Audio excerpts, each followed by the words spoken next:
أعوذ بالله من الشيطان الرجيم بسم الله الرحمن الرحيم السلام علیکم ورحمۃ اللہ وبرکاتہ۔ الحمد للہ رب العالمین والصلاة والسلام علی نبینا محمد وعلی آلہ وصحبہ اجمعین، اما بعد۔ آج ہم آغاز کریں گے سورہ آل عمران آیت نمبر 79 سے 79۔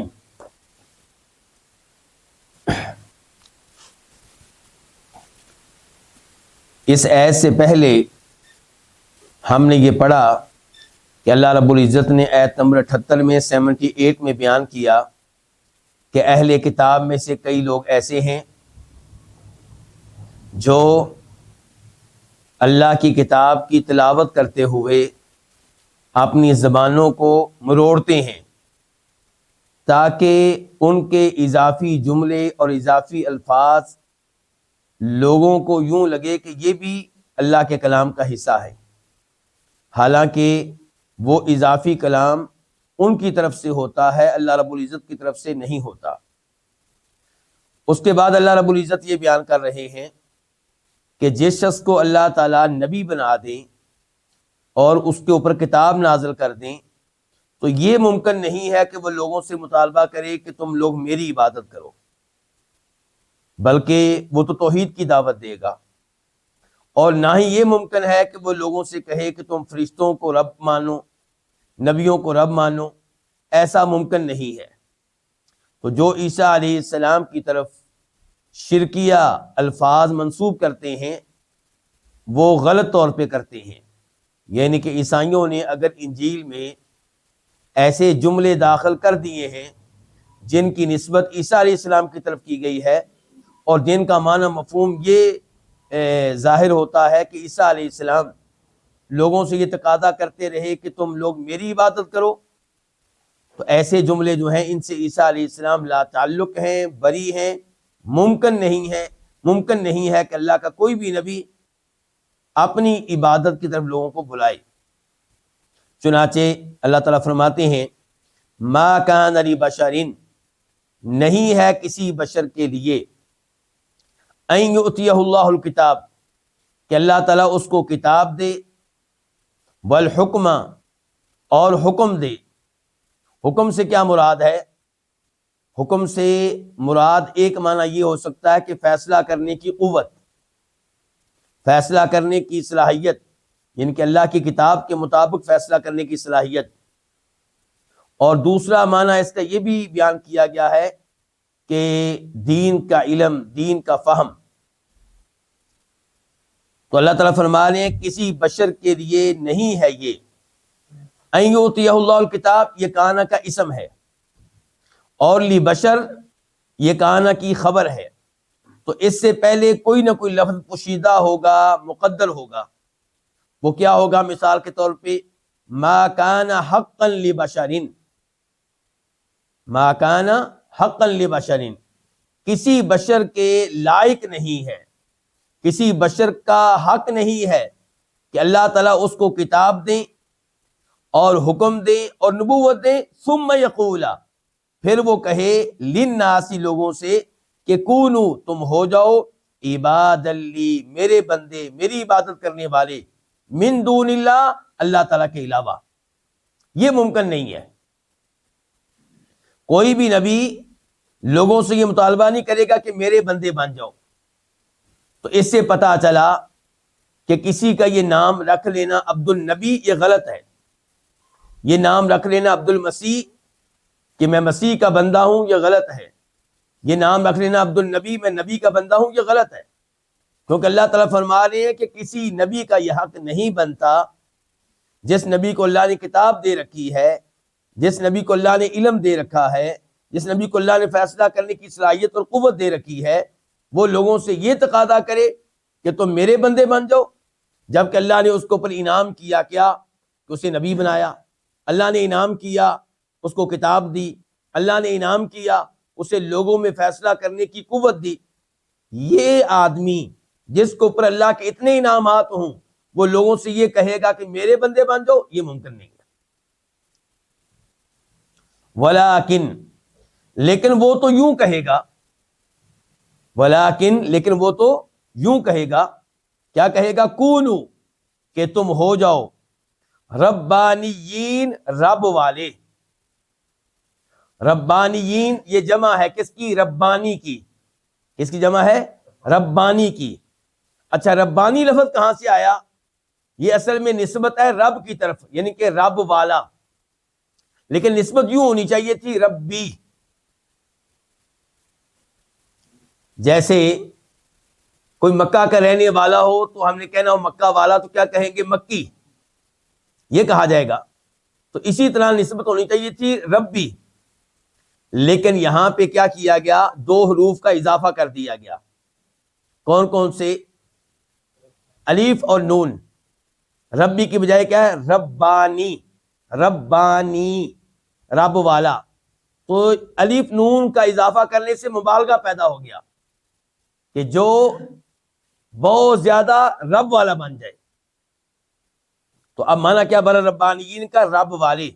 کہ نبی تو یہ کہے گا کہ تم رب والے بن جاؤ، وہ یہ نہیں کہے گا کہ میرے بندے بن جاؤ، وہ کہے گا رب کے بندے بن جاؤ، رب والے بن جاؤ۔ اچھا، ربانیین کی تفسیر کیا کی ہے علماء کرام نے؟ عالم با عمل بن جاؤ، جو اللہ نے تمہیں علم دیا ہے اس کو پر عمل کرنے والے بن جاؤ۔ اور اللہ نے شرک کا علم دیا ہے کہ توحید کا؟ اللہ نے توحید کا علم دیا ہے، اللہ نے توحید کا علم دیا ہے۔ تو وہ لوگوں سے یہ تقاضا نہیں کرے گا کبھی بھی کہ تم میرے بندے بن جاؤ، وہ تو کہے گا کونو ربانیین، تم کیا بن جاؤ؟ رب والے بن جاؤ، یعنی کہ عالم با عمل بن جاؤ۔ بما کنتم با سببیہ ہے، کیوں تم رب والے بن جاؤ؟ کیوں وہ یہ کہے گا کہ تم رب والے بن جاؤ؟ کہے گا اس لیے کہ تم لوگوں کو کتاب کی تعلیم دیتے ہو، تم لوگوں کو کتاب سکھاتے ہو، تو جو دوسروں کو کتاب سکھائے اسے پہلے اس پہ عمل کرنے والا بننا چاہیے۔ تو نبی کیا کہے گا کہ تم کیا بن جاؤ؟ ربانیین بن جاؤ، رب والے بن جاؤ، عالم بعمل بن جاؤ، اس لیے کہ تم لوگوں کو کتاب کی تعلیم دیتے ہو، کتاب سکھاتے ہو۔ وَبِمَا كُنْتُمْ تَدْرُسُونَ، اور اس لیے کہ تم پڑھتے ہو۔ کیا پڑھتے ہو؟ کتاب۔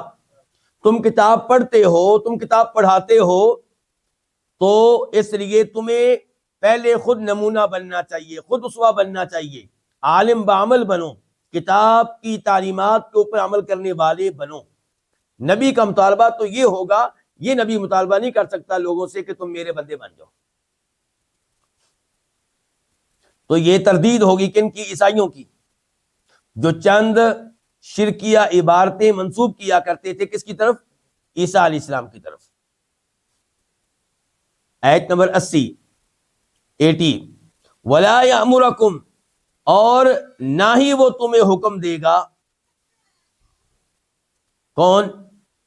وہی جس کو اللہ نے کتاب دی ہے، جس کو اللہ نے نبوت دی ہے، جس کو اللہ نے علم دیا ہے، نہ ہی وہ تمہیں یہ حکم دے گا کہ ان تتخذوا، کہ تم بناؤ، الملائکۃ فرشتوں کو، والنبیین اور نبیوں کو کیا بناؤ؟ اربابا، رب بناؤ۔ کوئی نبی یہ نہیں ممکن کہ لوگوں سے کہے کہ فرشتوں کو رب مانو یا نبیوں کو رب مانو۔ تو نبی یہ نہیں کہہ سکتا کہ تم فرشتوں کو یا نبیوں کو مشکل کشا مانو، حاجت روا مانو، مختار کل مانو، رب مانو، پیدا کرنے والا مانو، رزق دینے والا مانو، سارے امور کی تدبیر کرنے والا مانو۔ یہ تعلیمات کسی نبی کی نہیں ہو سکتی۔ جو بھی تعلیمات اس قسم کی کسی نہ کسی نبی کی طرف منسوب کی جا رہی ہیں وہ غلط ہے۔ تو اس میں تردید ہو گئی یہودیوں کی، جو عزیر علیہ السلام کو اللہ کا بیٹا قرار دیتے تھے اور رب بناتے تھے، عیسیٰ علیہ السلام کو اللہ کا بیٹا قرار دیتے تھے، رب بناتے تھے، اور دیگر بھی کئی ایسے گمراہ فرقے تھے جو فرشتوں کی عبادت کرتے تھے، انہیں رب کا درجہ دیا کرتے تھے۔ اَیَأْمُرُکُم بِالْکُفْرِ، کیا وہ تمہیں حکم دے گا بالکفری، کفر کرنے کا؟ کفر سے مراد یہاں پہ کیا ہے؟ کہ وہ یہ کہے کہ میرے بندے بن جاؤ، وہ یہ کہے کہ فرشتوں کو رب مان لو، وہ یہ کہے کہ نبیوں کو رب مان لو۔ کیا وہ تمہیں کفر کا حکم دے گا بعد اذ انتم مسلمون، بعد اس کے کہ تم مسلمان ہو چکے؟ یعنی کہ جو بندے اس پہ ایمان لا چکے، اس نبی کی بیعت کر چکے، اس نبی کا کلمہ قبول کر چکے، وہ ان کو اب کفر پہ لگائے گا، ان کو شرک پہ لگائے گا، یہ ممکن نہیں ہے۔ آیت نمبر 81 وَإِذْ، اور جب، یعنی کہ تذکرہ کرو اس وقت کا، وَإِذْ، اور جب، یعنی کہ اس سے پہلے کیا ہوگا؟ اذکر، تذکرہ کن سے کرو؟ لوگوں سے کرو، یعنی کہ لوگوں کو یہ بات بتائی جائے۔ وَإِذْ، اور جب، اخذ اللہ، اللہ نے لیا، میثاق کا معنی کیا ہوتا ہے؟ پختہ عہد۔ جب اللہ تعالیٰ نے نبیوں سے پختہ عہد لیا، وہ پختہ عہد کیا لیا؟ وہ آگے آ رہا ہے، وضاحت ابھی آ رہی ہے۔ لما آتیتکم من کتاب و حکمہ، لام تاکید کے لیے ہے، اور ما یہاں پہ موصولہ ہے، اسم موصول۔ لام کا مطلب کیا ہوگا؟ البتہ، یقیناً، البتہ، ما، جو، ما کا مطلب کیا ہوگا؟ جو، البتہ جو، آتیتو، میں دوں، کم، تمہیں، من کتاب، ان کتاب میں سے، اور حکمت میں سے، البتہ جو بھی کتاب و حکمت میں سے میں تم کو دوں، ثم، پھر، جاء، آئے، کم، تمہارے پاس، رسول، کوئی رسول، مصدق، جو تصدیق کرنے والا ہو، لما معکم، اس کتاب کی جو تمہارے پاس ہے، جو تمہارے ساتھ ہے، لتؤمنن بہ، البتہ تم لازمی طور پہ اس پہ ایمان لاؤ گے، وَلَتَنْصُرُنَّهُ، اور البتہ تم لازمی طور پہ اس کی مدد کرو گے۔ اچھا، اب اس آیت کا مفہوم کیا ہوا؟ کہ اللہ نے نبیوں سے عہد لیا ہوا ہے، ہر نبی سے یہ عہد ہے کہ اگر تمہارے زمانے میں ایک اور نبی آ جائے تو تم نے کیا کرنا ہے؟ اس کے اوپر ایمان لانا ہے۔ نبی کے اوپر کیا ایمان لائے گا؟ ایمان لائے گا نا، کہ جیسے میں نبی ہوں، میں مانتا ہوں کہ تم بھی نبی ہو، تو اس کے اوپر ایمان لانا ہے اور اس کی مدد کرنی ہے۔ یہ اللہ نے کیا لے رکھا ہے؟ عہد لے رکھا ہے ہر نبی سے، کہ آپ کے زمانے میں ایک اور نبی آ جائے تو آپ نے اس کے اوپر ایمان لانا ہے اور اس کی کیا کرنی ہے؟ مدد کرنی ہے۔ تو اس کا مطلب ہے کہ یہی عہد اللہ نے موسیٰ علیہ السلام سے لیا، یہی عہد اللہ نے عیسیٰ علیہ السلام سے لیا۔ تو اب عیسیٰ علیہ السلام سے جو عہد لیا گیا وہی عہد ان کے پیروکاروں سے ہے۔ اللہ جو عہد نبی سے لیا ہے اللہ نے، وہی عہد ان کے پیروکاروں سے لیا ہے۔ ان کے پیروکار اس عہد کا حصہ ہیں۔ جب آپ کہتے ہیں کہ میں اس نبی پہ ایمان لایا، تو آپ کے نبی نے اللہ سے وعدہ کر رکھا ہے، تو اس وعدے کو آپ نے بھی پورا کرنا ہے۔ تو اے عیسائیو، تمہیں چاہیے کہ تمہارے نبی عیسیٰ علیہ السلام سے جو عہد لیا گیا تھا تم اسے پورا کرو، اور آخری نبی جناب محمد پہ ایمان لاؤ۔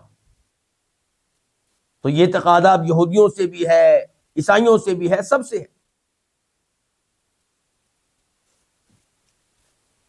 اب پھر دیکھ لیں، وَإِذْ، اور جب، اخذ اللہ، اللہ نے لیا، میثاق، پختہ عہد، النبیین، نبیوں سے، لما، البتہ جو بھی، آتیتو، میں دوں، کم، تم کو، کتاب و حکمت میں سے، ثم، پھر، جاء، آئے، کم، تمہارے پاس، رسول، کوئی رسول، یعنی کہ نیا رسول آ جائے، مصدق، جو تصدیق کرنے والا ہو، مصدق صفت ہے رسول کی، جو تصدیق کرنے والا ہو، لما، اس چیز کی، مراد اس کتاب کی، جو تصدیق کرنے والا ہو اس چیز کی، معاکم، جو تمہارے ساتھ ہے، تمہارے پاس ہے، لا، البتہ، تؤمنو، تم ایمان لاؤ گے، آگے نون ہے، اس کا مطلب لازمی طور پہ، جو شروع میں لام ہے وہ بھی تاکید کے لیے، اور آخر میں جو نون ہے وہ بھی تاکید کے لیے۔ اب اس لیے ہم کیا کریں؟ البتہ تم لازمی طور پہ اس پہ ایمان لاؤ گے۔ یہ ہے اصل عہد۔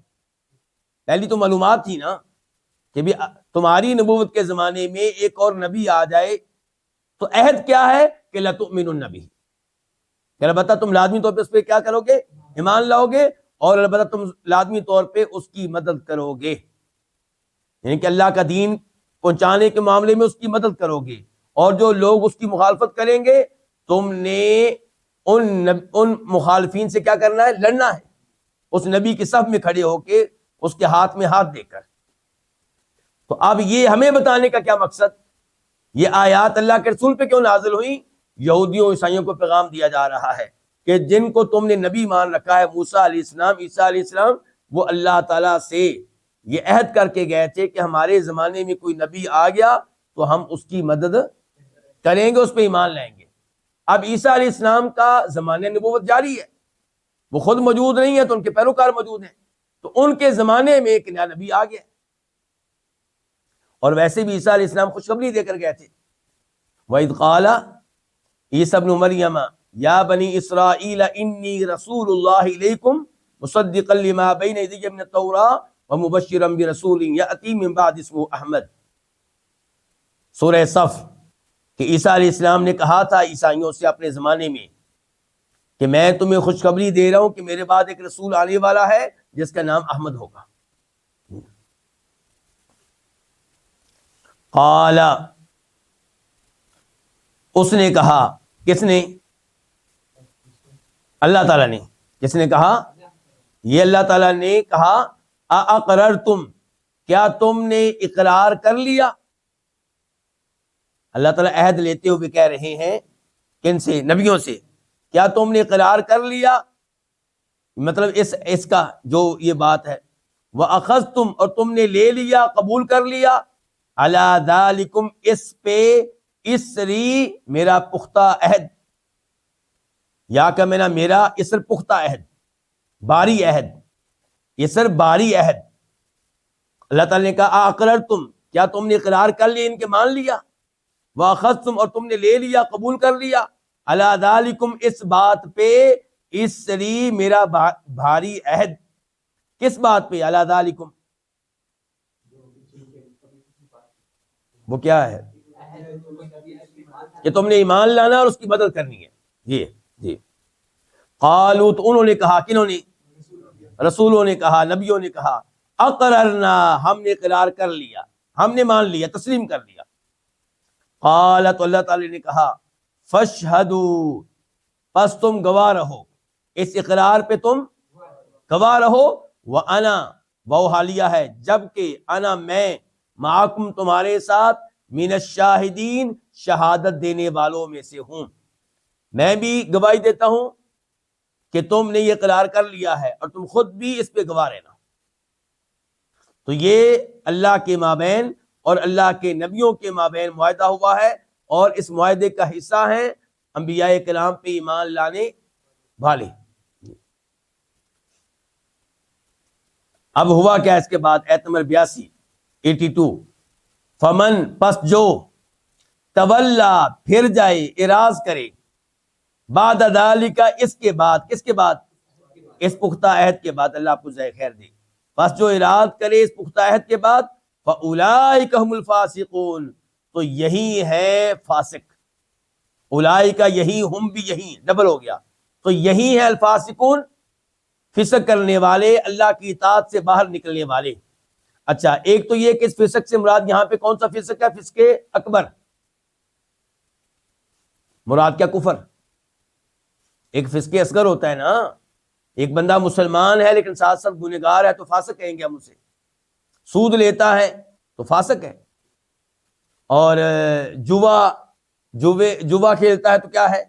فاسق ہے، رشوت لیتا ہے، فاسق ہے۔ لیکن فسق کا لفظی معنی کیا ہوتا ہے؟ اللہ کی اطاعت سے نکل جانا۔ تو جب کافروں پہ بولا جائے گا تو فسق اصغر نہیں ہوگا بلکہ فسق اکبر ہوگا، یعنی کہ پھر اس سے مراد کفر ہے۔ تو جو یہ یہاں پہ مراد کون ہے؟ جو اس عہد سے پھر گئے، یعنی کہ جو اللہ کے نبی پہ ایمان نہیں لاتے، تو وہ عیسائی اور یہودی جو اللہ کے نبی پہ ایمان نہیں لائے وہ اس عہد سے پھر گئے، تو وہی فاسق ہیں۔ اب فاسقوں سے مراد کوئی نبی نہیں ہو سکتا، فاسقوں سے مراد کوئی نبی، یہاں پہ مراد ان کے پیروکار ہیں۔ کون ہیں ان کے پیروکار؟ فرمایا فمن تولا بعد ذالک، پس جو پھر جائے اس کے بعد، جن کے اس معاہدے سے پھر جائے، فاولئک، پس یہی لوگ ہیں الفاسقون، فاسق۔ اچھا، اولئک هم الفاسقون آخری حصہ جمع ہے، اور شروع کا حصہ من تولا واحد کا ہے، تولا یہ لفظ واحد کے لیے ہے.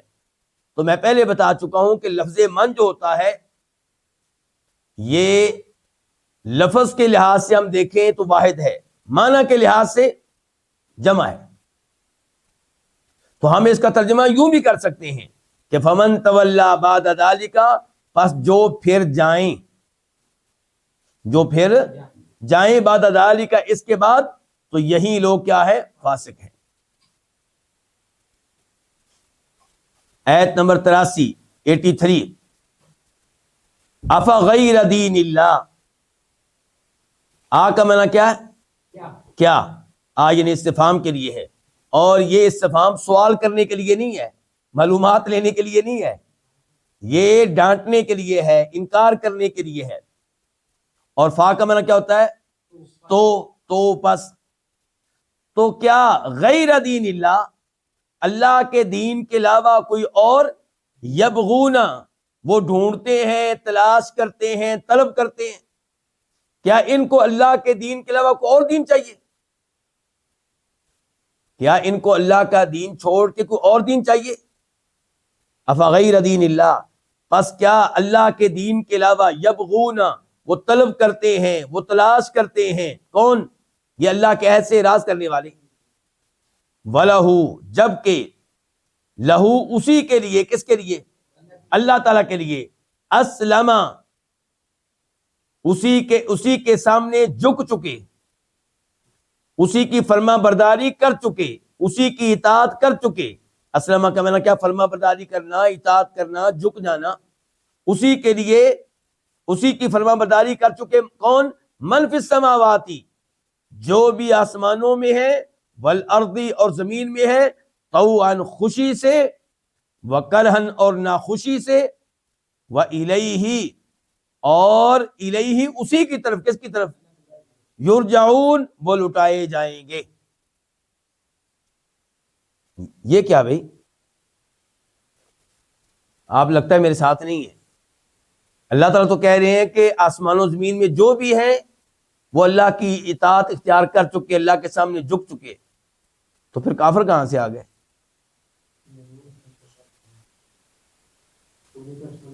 جی اللہ آپ کو جزائے خیر دے، اللہ آپ کو جزائے خیر دے.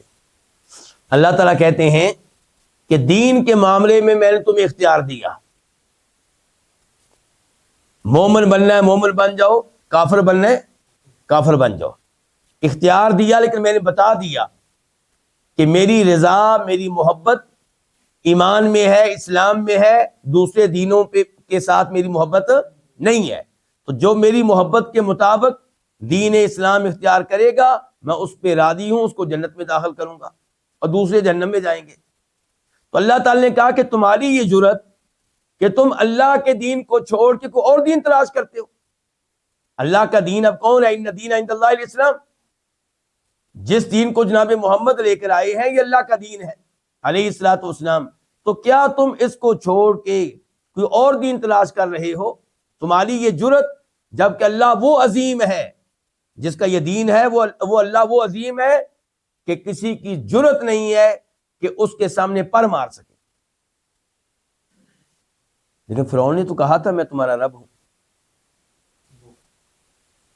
وہ جواب وہ دے چکے ہیں. اگر آپ سمجھ جائیں تو اللہ نے شرعی امور میں ہمیں اختیار دیا انسان کو، لیکن کونی امور میں اختیار نہیں دیا. تو کونی امور میں کس کی ضرورت ہے کہ آگے سے انکار کریں؟ کیا کبھی ایسا ہوا کہ اللہ نے فرشتہ بھیجا ہو مر جاؤ اور آگے سے کوئی نہ مرے؟ تو جو کونی امور ہیں، یعنی کہ صحت یاب ہونا، بیمار ہونا، مالدار ہونا، فقیر ہونا، شادی کرنا، طلاق ہو جانا، مکان بنانا، مکان گرا دینا، یہ جو امور ہیں، ان امور میں اللہ ہی کی مرضی چلتی ہے. اور جو دیگر امور ہیں ان میں اللہ نے خود اختیار دیا ہمیں. نیکی کرنے میں، برائی کرنے میں اللہ نے کیا دیا ہے؟ اختیار دیا. تو اللہ یہی تو کہہ رہے ہیں کہ تم اس اللہ کے دین کو چھوڑ کے کوئی اور دین تلاش کر رہے ہو.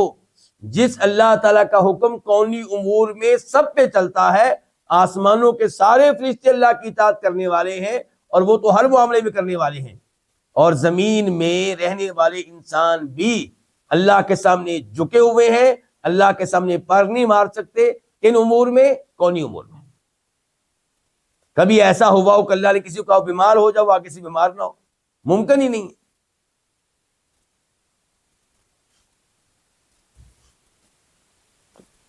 پھر دیکھ لیں، افغیر دین اللہ، تو کیا اللہ کے دین کے علاوہ یبغون، وہ تلاش کرتے ہیں، ان کے کوئی اور دین تلاش کرتے ہیں، وَلَهُ، وہ حالیہ ہے جبکہ، لہو اسی کے لیے، کس کے لیے؟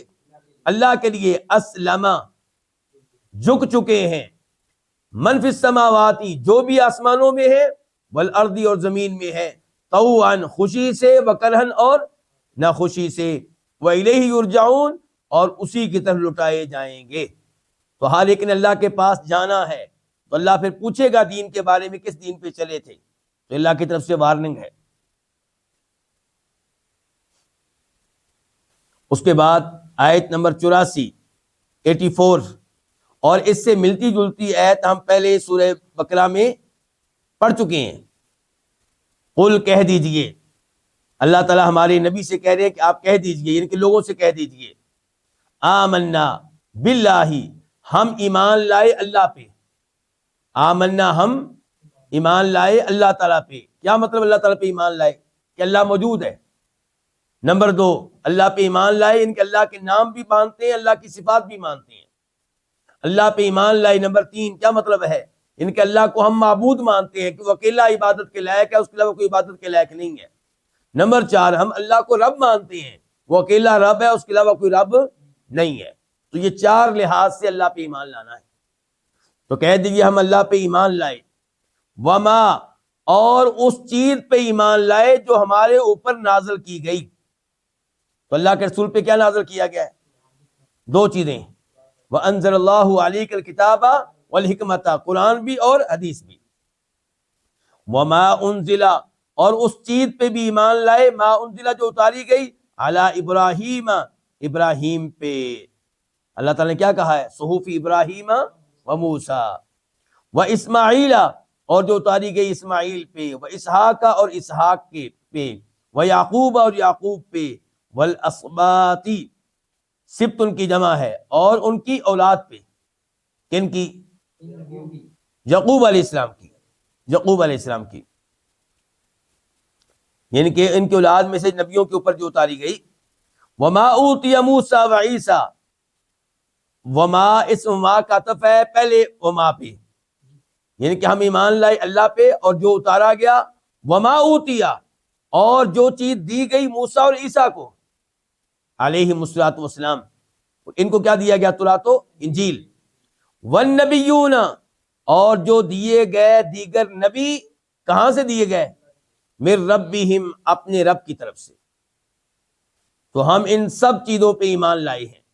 لا نفرق، ہم فرق نہیں کرتے، بین احد منہم، ان میں سے کسی کے درمیان، ایمان لانے نہ لانے میں، کہ ایک پہ ایمان لے آئے دوسرے پہ نہ لائیں، ہم ایسا کوئی فرق نہیں کرتے۔ تو فرق کرتے کون ہیں؟ یہودی موسیٰ علیہ السلام کو نبی مانتے ہیں، عیسیٰ علیہ السلام کو اور جناب محمد کو نہیں مانتے صلی اللہ علیہ وسلم۔ فرق کرتے ہیں عیسائی، موسیٰ علیہ السلام کو بھی مانتے ہیں، عیسیٰ علیہ السلام کو بھی مانتے ہیں، لیکن آخری نبی جناب محمد کو نہیں مانتے صلی اللہ علیہ وسلم۔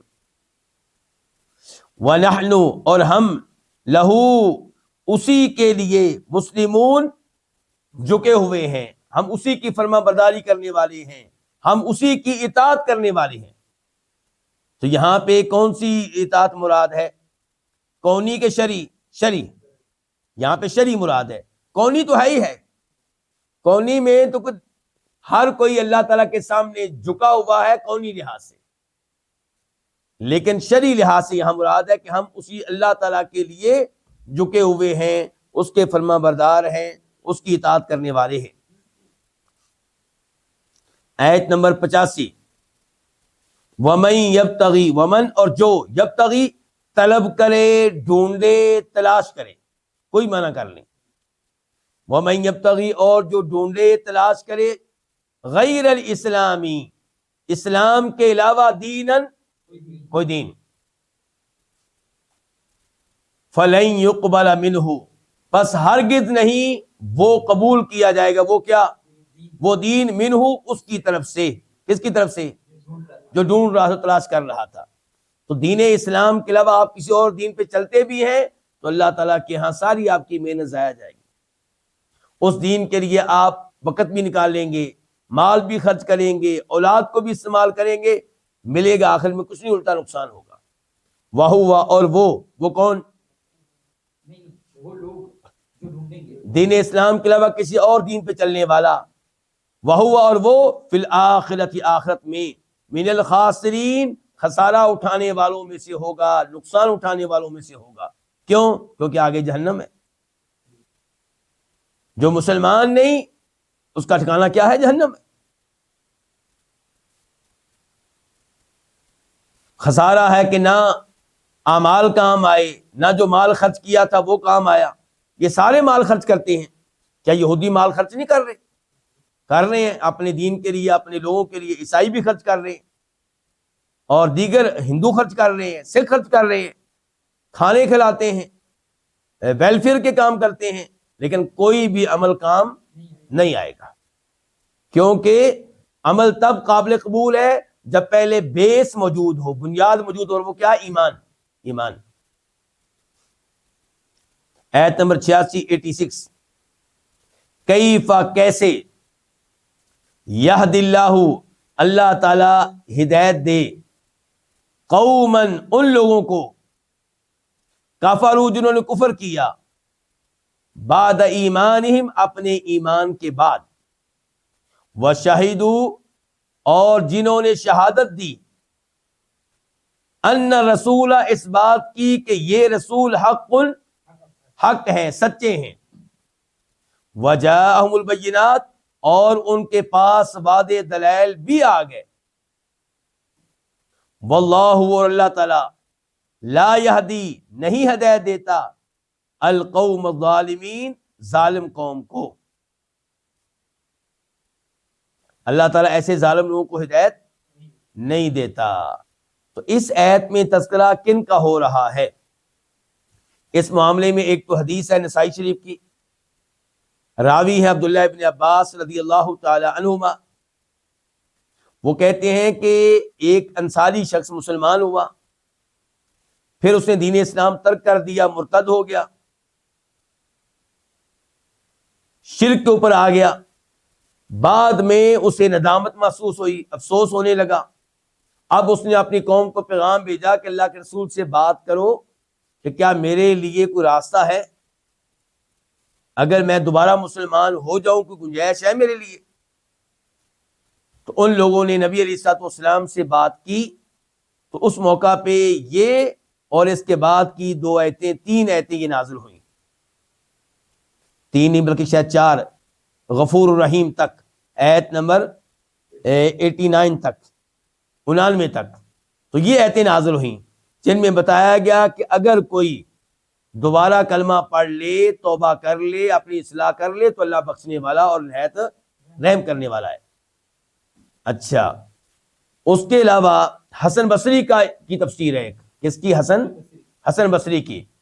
وہ ان کی تفسیر سے یہ معلوم ہوتا ہے کہ یہ آیات ان یہودیوں کے بارے میں ہیں جو کفار سے لڑائی کیا کرتے تھے، اور لڑائی میں ان کو دھمکی دیا کرتے تھے کہ ان قریب آخری نبی آنے والا ہے، ہم اس کی قیادت میں تم سے لڑیں گے، اور اللہ سے دعا بھی کیا کرتے تھے کہ یا اللہ آخری نبی بھیج تاکہ ہم اس کی قیادت میں ان کا مقابلہ کر سکیں۔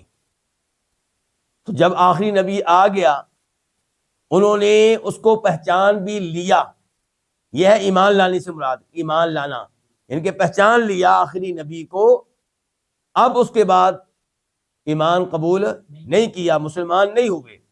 فلما جاءہم ما عرفوا کفروا بھی، یہ آیت ہم پہلے پڑھ چکے ہیں سورہ بقرہ میں، کہ جب وہ نبی آ گیا جس کے آنے کی دعائیں کیا کرتے تھے، اسے پہچان بھی لیا تو اس کے ساتھ کفر کیا۔ تو یہ تفسیر بھی مناسب ہے، دونوں تفسیریں مراد ہو سکتی ہیں۔ اگر ہم عبداللہ ابن عباس کی حدیث لیتے ہیں تو پھر اس آیت میں ذکر کیے گئے ایمان سے مراد کیا ہے؟ باقاعدہ کلمہ پڑھ لیا. اللہ تعالیٰ کیسے ہدایت دے گا ان لوگوں کو جنہوں نے کفر کیا باقاعدہ کلمہ پڑھنے کے بعد اور اللہ کے رسول کے بارے میں شہادت دینے کے بعد کہ آپ سچے رسول ہیں، ان کے پڑھا اشہد ان لا الہ الا اللہ واشہد ان محمدًا عبدہ ورسولہ. کلمہ پورا پڑھا، ایمان لے آئے، دلائل بھی آ گئے، قرآن آ گیا، معجزات آ گئے، پھر وہ مرتد ہو گئے. اللہ تعالیٰ ایسے لوگوں کو کیسے ہدایت دے؟ ان کے ایسے لوگوں کو اللہ ہدایت دے، یہ بات ذرا بعید ہے. کسی کسی کو اللہ پھر بھی دے دیتا ہے لیکن بات ذرا بعید ہے. اور اگر ہم حسن بصری والی تفسیر لیتے ہیں کہ اس سے مراد وہ یہودی ہیں کہ جو جانتے تھے کہ آخری رسول آنے والے ہیں، ان کی علامات کو بھی جانتے تھے، نشانیوں کو بھی جانتے تھے، جب آپ آ گئے تو آپ کو پہچان بھی لیا. یہ ہے ان کا ایمان کہ آپ کو پہچان لیا اور پہلے سے کہتے تھے کہ آنے والے ہیں، تو اس کے بعد ایمان نہیں لائے. تو فرمایا اللہ تعالیٰ ایسے لوگوں کو کیسے ہدایت دے جنہوں نے اتنا بڑا جرم کیا. دیکھ لیں اب کیفا کیسے یہد اللہ تعالیٰ ہدایت دے قومن ان لوگوں کو کفروا جنہوں نے کفر کیا بعد ایمانہم اپنے ایمان کے بعد. یہودی مراد ہو تو ایمان سے مراد کیا ہوگا؟ پھر پہچان لیا اور بتاتے تھے سب کچھ. وشہدوا انہوں نے شہادت دی ان رسولک یہ رسول حق ان سچے ہیں. وجاءہم اور ان کے پاس وعدے دلائل آ چکے. واللہ اللہ تعالیٰ لا یہدی ہدایت نہیں دیتا القوم الظالمین ایسے ظالم لوگوں کو. اولئک یہی لوگ ہیں جزاؤہم ان کی جزا یہ ہے، ان کا بدلہ یہ ہے، ان کی سزا یہ ہے. کیا ہے جی علی بھائی؟ ان علیہم کہ بے شک ان پہ لعنت اللہ اللہ کی لعنت ہے، والملائکۃ اور تمام فرشتوں کی لعنت ہے، والناس اور لوگوں کی لعنت ہے، اجمعین سب کی. اور لعنت سے مراد کیا؟ کہ اللہ کی رحمت سے دوری. اللہ لعنت کرتا ہے مراد یہ کہ اللہ ایسے لوگوں کو اپنی رحمت سے دور کر دیتا ہے. اور فرشتے لعنت کرتے ہیں مراد یہ کہ اللہ سے دعا کرتے ہیں کہ یا اللہ اس بندے کو اپنی رحمت سے دور کر دے. خالدین فیہا اس حال میں کہ وہ ہمیشہ ہمیشہ رہنے والے ہیں، فیہا اس میں، کس میں؟ اس لعنت میں. لعنت کے نتیجے میں پھر جہنم ملے گی. لا یخفف عنہم العذاب لا یخفف نہیں ہلکا کیا جائے گا عنہم ان سے العذاب عذاب ولا ہم ینظرون اور نہ وہ مہلت دیے جائیں گے. یہ لوگ جو کفر پہ رہے، کفر پہ فوت ہوئے، ہمیشہ ہمیشہ اللہ کی لعنت میں رہیں گے، عذاب میں رہیں گے. عذاب ایک دن کے لیے بھی ہلکا نہیں کیا جائے گا اور نہ ان کو کوئی مہلت دی جائے گی. بلکہ اللہ تعالیٰ نے بیان کیا ہے 24ویں اس بارے میں سورہ مومن میں، جس کو غافر بھی کہتے ہیں، وقال الذین فی النار لخزنۃ جہنم ادعوا ربکم یخفف عنا یوما من العذاب کہ وہ لوگ جو جہنم کی آگ میں ہوں گے، وقال الذین فی النار وہ لوگ جو جہنم کی آگ میں ہوں گے، وہ جہنم کے نگران فرشتوں سے کہیں گے ادعوا ربکم اپنے رب سے بات کرو، ہماری شفاعت کرو. کیا کہ یخفف عنا یوما من العذاب صرف ایک دن کے لیے عذاب ہلکا کر دے، ختم بھی نہیں کہہ رہے، کیا کہہ رہے ہیں؟ ہلکا کر دے. قالوا وہ کہیں گے اولم تک تأتیکم رسلکم بالبینات کیا تمہارے پاس رسول وعدے دلائل لے کر نہیں آئے تھے، معجزات لے کر نہیں آئے تھے، آسمانی کتابیں لے کر نہیں آئے تھے؟ وہ آگے سے کہیں گے بھلا ہاں آئے تھے.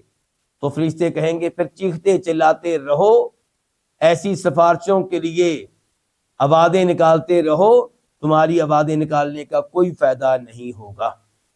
اللہ تعالیٰ ہمیں جہنم کی آگ سے محفوظ رکھے. تو نہ تخفیف اور نہ کوئی مہلت. الا الذین تابوا سوائے ان لوگوں کے، الذین تابوا جنہوں نے توبہ کر لی، من بعد ذالک اس کے بعد، کس کے بعد؟ کفر کے بعد. سوائے ان لوگوں کے جنہوں نے توبہ کر لی کس کے بعد؟ کفر کے بعد. وَأَصْلَحُوا اور انہوں نے اپنی اصلاح کی. فَإِنَّ اللَّهَ تو بے شک اللہ تعالی غفور بہت بخشنے والا ہے، رحیم نہایت رحم کرنے والا ہے۔ تو ان کے لیے دروازہ کھلا ہے۔ اللہ تعالیٰ کی رحمت دیکھیے کہ ایسے لوگوں کے لیے بھی اللہ تعالیٰ کی طرف سے دروازہ کھلا ہے جنہوں نے ایمان قبول کیا، اسلام قبول کیا، پھر مرتد ہو گئے، وہ بھی اگر توبہ کر لیں اور اپنی اصلاح کریں تو اللہ ان کو بھی بخشنے والا، نہایت رحم کرنے والا ہے۔ تو اسی میں آ جائے گا کون؟ وحشی، جس نے قتل کیا تھا کس کو؟ سید الشہداء، آپ کے چچا حمزہ رضی اللہ تعالیٰ عنہ کو احد کی لڑائی میں شہید کیا تھا نا؟ نہیں، آپ سب جانتے۔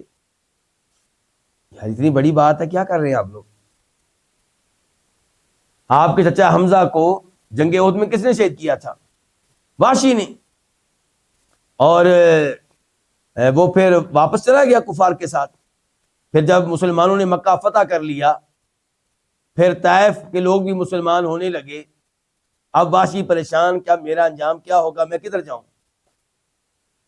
تو وہ نبی علیہ الصلوۃ والسلام کے پاس پہنچ گیا اور آپ سے کہا کہ میں بیعت کرنا چاہتا ہوں، مسلمان ہونا چاہتا ہوں۔ آپ نے کہا تم وحشی ہو؟ کہنے لگا جی ہاں۔ کیا تو نے میرے چچا کو قتل کیا تھا؟ جی اللہ کے رسول۔ کہا ٹھیک ہے، میں تمہارا اسلام قبول کرتا ہوں، لیکن کیا تم یہ کر سکتے ہو کہ میرے سامنے نہ آیا کرو؟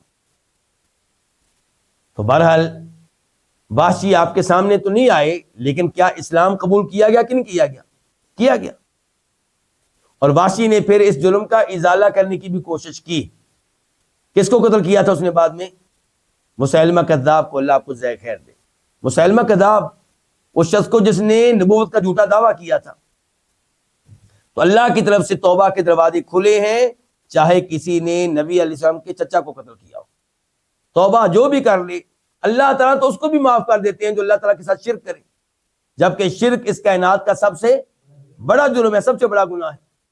تو اس لیے اگر تاریخ میں کوئی ایسی شخصیت گزری ہے جس نے کوئی بڑا گناہ کیا ہے، اس وجہ سے آپ اس کے اوپر جہنم کا فتویٰ نہ لگا دیں۔ اگر وہ مسلمان ہے، اگر وہ کیا ہے؟ مسلمان ہے، اس نے کلمہ پڑھا تھا، پھر اس نے جرم جتنا بھی بڑا کیا ہو، آپ اپنی طرف سے فتویٰ نہیں لگا سکتے کہ وہ جہنم میں ہوگا۔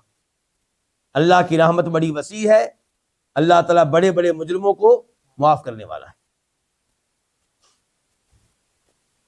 آیت نمبر 90 ان الذین کفروا، بے شک وہ لوگ جنہوں نے کفر کیا، بعد ایمانہم، اپنے ایمان کے بعد، ایمان لانے کے بعد کفر کیا، ثم ازدادوا کفرا، پھر کفر میں بڑھ گئے، واپس نہیں آئے، ثم پھر ازدادوا بڑھ گئے کفرن، کفر میں، لن تقبل توبتہم، ان کی توبہ ہرگز قبول نہیں ہوگی۔ کیوں جی؟ ابھی تو ہم کہہ رہے تھے کہ توبہ کے دروازے کھلے ہوئے ہیں۔ اللہ آپ کو جزائے خیر دے۔ اس سے مراد دو طرح کے لوگ ہیں۔ نمبر ایک، جنہوں نے توبہ کی اس وقت جب موت کا فرشتہ نظر آ گیا، اب توبہ کا دروازہ بند ہے، یا توبہ کیے بغیر فوت ہو گئے، روز قیامت چیخے چلائیں گے، توبہ کریں گے تو قیامت کے دن کی توبہ فائدہ نہیں دے گی، اور جب موت آ گئی، موت کا لمحہ آ گیا، اس وقت کی توبہ بھی فائدہ نہیں دے گی۔ فرعون نے بھی اس موقع پہ توبہ کی تھی، لیکن اس کی توبہ بھی قابل قبول۔ اللہ نے کہا تھا الآن وقد عصیت قبل وکنت من المفسدین، اب توبہ کرتے ہو، ساری زندگی تو نافرمانی کرتا رہا، فساد کرتا رہا، اب توبہ قبول نہیں ہوگی۔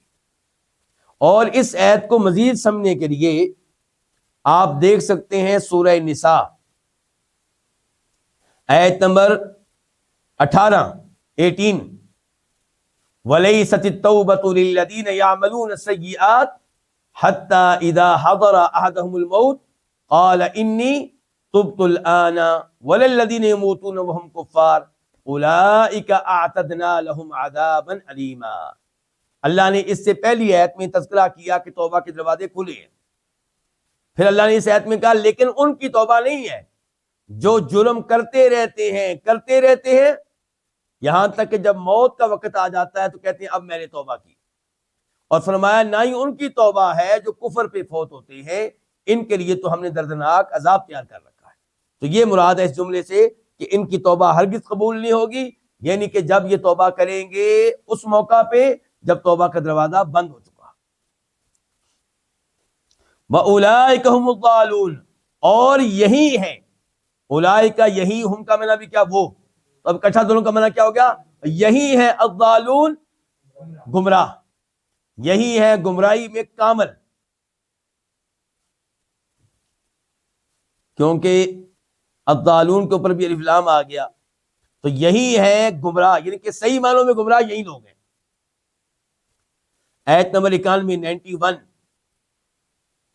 ان الذین کفروا، بے شک وہ لوگ جنہوں نے کفر کیا، وماتوا، اور وہ فوت ہوئے، وہم کفار، اس حال میں کہ وہ کیا تھے، کافر تھے. فلن یقبل، بس ہرگز نہیں قبول کی جائے گی، من احدہم، ان میں سے کسی ایک کی طرف سے، کیا نہیں قبول کی جائے گی، ملء الارض، زمین بھر، ذہباً، سونا، نہیں قبول کیا جائے گا ان میں سے کسی ایک کی طرف سے زمین بھر سونا. ولو، اگرچہ، خا، افتدا، وہ فدیے کے طور پہ دے، بھی یہ چیز، بھی کی ضمیر کے جا رہی ہے ملء الارض، بھی کی ضمیر کے جا رہی ہے، یعنی کہ اگرچہ وہ زمین بھر اتنا سونا دے جس سے پوری زمین کیا ہو جائے، بھر جائے. اتنا سونا، کتنا سونا ہوگا جی جس سے پوری زمین ہی بھر جائے. اللہ فرما رہے اتنا سونا دے، تب بھی اس کی توبہ قبول نہیں ہوگی، تب بھی یہ مال اس سے نہیں لیا جائے گا اور عذاب سے نجات نہیں ملے گی. تو لن یقبل، اس کا نائب فاعل کیا ہے، ملء الارض، ملء الارض، یعنی کہ زمین بھری ہوئی سونا وہ دے، افتدا، فدیے کے طور پہ دے. اولئک لہم، یہی وہ لوگ ہیں کہ انہی کے لیے عذاب علیم، دردناک عذاب. وما، اور نہیں ہوں گے، لہم، ان کے لیے، من ناصرین، کسی قسم کے مددگار. اللہ رب العزت سے اسی لیے دعا کرنی چاہیے کہ اللہ تعالیٰ ایمان پہ، اسلام پہ اور توحید پہ موت دے. آیت نمبر 92 اس میں تذکرہ ہو رہا ہے اللہ کی راہ میں مال خرچ کرنے کا، کہ اگر آپ نیکی کا اعلیٰ درجہ حاصل کرنا چاہتے ہیں تو اللہ کی راہ میں اس مال میں سے کچھ دیں جو مال آپ کو پسند ہے. اللہ کی راہ میں اس میں سے کچھ دیں جو آپ کو پسند ہے. اللہ کی راہ میں وہ مال دیں جو آپ کو پسند ہے. اللہ کی راہ میں وہ بیٹا دیں جو آپ کو پسند ہے. اللہ کی راہ میں وہ جانور دیں جو آپ کو پسند ہے. لن تنالوا البر، تم ہرگز حاصل نہیں کر سکو گے. نالا، ینالو کا معنی کیا ہوتا ہے، حاصل کرنا. فرمایا لن تنالو، تم ہرگز حاصل نہیں کر سکو گے، البر، نیکی کا اعلیٰ درجہ. کیونکہ اگر آپ اللہ کی راہ میں وہ مال خرچ کریں جو آپ کو پسند نہیں ہے تو اس پہ بھی ثواب ملے گا، لیکن یہاں پہ مراد ہے کہ نیکی کا اعلیٰ درجہ. تم ہرگز نہیں حاصل کر سکو گے نیکی کا اعلیٰ درجہ، حتیٰ، یہاں تک کہ تنفقو، تم خرچ کرو، مما، اس میں سے جو، مما اصل میں کیا تھا، من اور ما، اور پہلا من کیا ہے، تبعیدیہ ہے. اس میں سے کچھ، ما تحبون، جو تم پسند کرتے ہو. وما تنفقوا من شیء، اور تم جو چیز بھی خرچ کرو، فإن اللہ، تو بے شک اللہ تعالیٰ، بھی، اس کو، کس کو، جو خرچ کرو گے، علیم، خوب جاننے والا ہے، اچھی طرح جاننے والا ہے. یہاں پہ آپ کے سامنے حدیث رکھی جائے گی. کون سی حدیث؟ کہ جب یہ آیت نازل ہوئی تو نبی علیہ الصلوۃ والسلام کے پاس آئے ابو طلحہ انصاری، کہنے لگے اللہ کے رسول علیہ الصلوۃ والسلام، اللہ نے یہ آیت نازل کی ہے کہ تم نیکی کا اعلیٰ درجہ تبھی حاصل کر سکو گے جب اللہ کی راہ میں وہ چیز دو جو تمہیں پسند ہے. میرے مال میں سے جو چیز مجھے سب سے زیادہ پسند ہے وہ میرا بیروہا باغ ہے. جو مسجد نبوی کے سامنے تھا، اور نبی علیہ الصلوۃ والسلام بھی اس باغ میں جایا کرتے تھے، اس باغ کا پانی بھی میٹھا تھا، پیا کرتے تھے۔ تو کہا یہ مال میں اللہ کی راہ میں دیتا ہوں، آپ کے حوالے کرتا ہوں، آپ جہاں پہ چاہیں اس کو استعمال کریں۔ لن تنالوا البر حتی تنفقوا مما تحبون، بخاری شریف کی حدیث ہے یہ۔ اور بخاری شریف کی حدیث ہے کہ نبی علیہ الصلوۃ والسلام کے پاس جناب عمر فاروق آئے، کہنے لگے اللہ کے رسول علیہ الصلوۃ والسلام، میرے مال میں سب سے زیادہ پسند جو مجھے ہے وہ میری خیبر والی زمین ہے، تو میں اسے اللہ کی راہ میں صدقہ کرتا ہوں۔ تو فرمایا میری رائے یہ ہے کہ تم اس کی اصل جو ہے وہ اپنے پاس رکھو، اور اس کی آمدن، اس کا پھل، اس کی پیداوار وہ صدقہ کر دیا کرو، اس کو کہتے ہیں وقف کرنا۔ تو جناب عمر فاروق نے ایسا ہی کیا۔ لیکن کہنے کا مطلب یہ ہے کہ اللہ کے رسول سے کیا کہہ رہے ہیں کہ میرے مال میں جو سب سے مجھے پسند ہے وہ کون سا ہے؟ خیبر والی زمین، وہ میں اللہ کی راہ میں صدقہ کرتا ہوں۔ اور ہم اس وقت رمضان کے مہینے میں ہیں، اور یہ مہینہ صدقہ خیرات کرنے کا مہینہ ہے۔ نبی علیہ الصلوۃ والسلام پوری زندگی صدقہ خیرات کرتے رہے، لیکن عبداللہ ابن عباس کہتے ہیں کہ رمضان کے مہینے میں آپ کی سخاوت اپنے عروج پہ ہوا کرتی تھی، تیز رفتار، آندھی سے زیادہ رفتار کے ساتھ آپ اللہ کی راہ میں مال خرچ کیا کرتے تھے۔ آیت نمبر 93 آیت نمبر 93 اس میں اللہ رب العزت تذکرہ کر رہے ہیں کہ کچھ چیزیں بنی اسرائیل پہ تب حرام ہوئی جب تورات نازل ہوئی۔ جب کیا نازل ہوئی؟ تورات نازل ہونے سے پہلے کئی چیزیں ایسی تھیں جو ان پہ حرام نہیں تھیں، بعد میں حرام ہوئی۔ اچھا، تورات کب نازل ہوئی تھی؟ حضرت موسیٰ علیہ السلام کے وقت میں۔ کب؟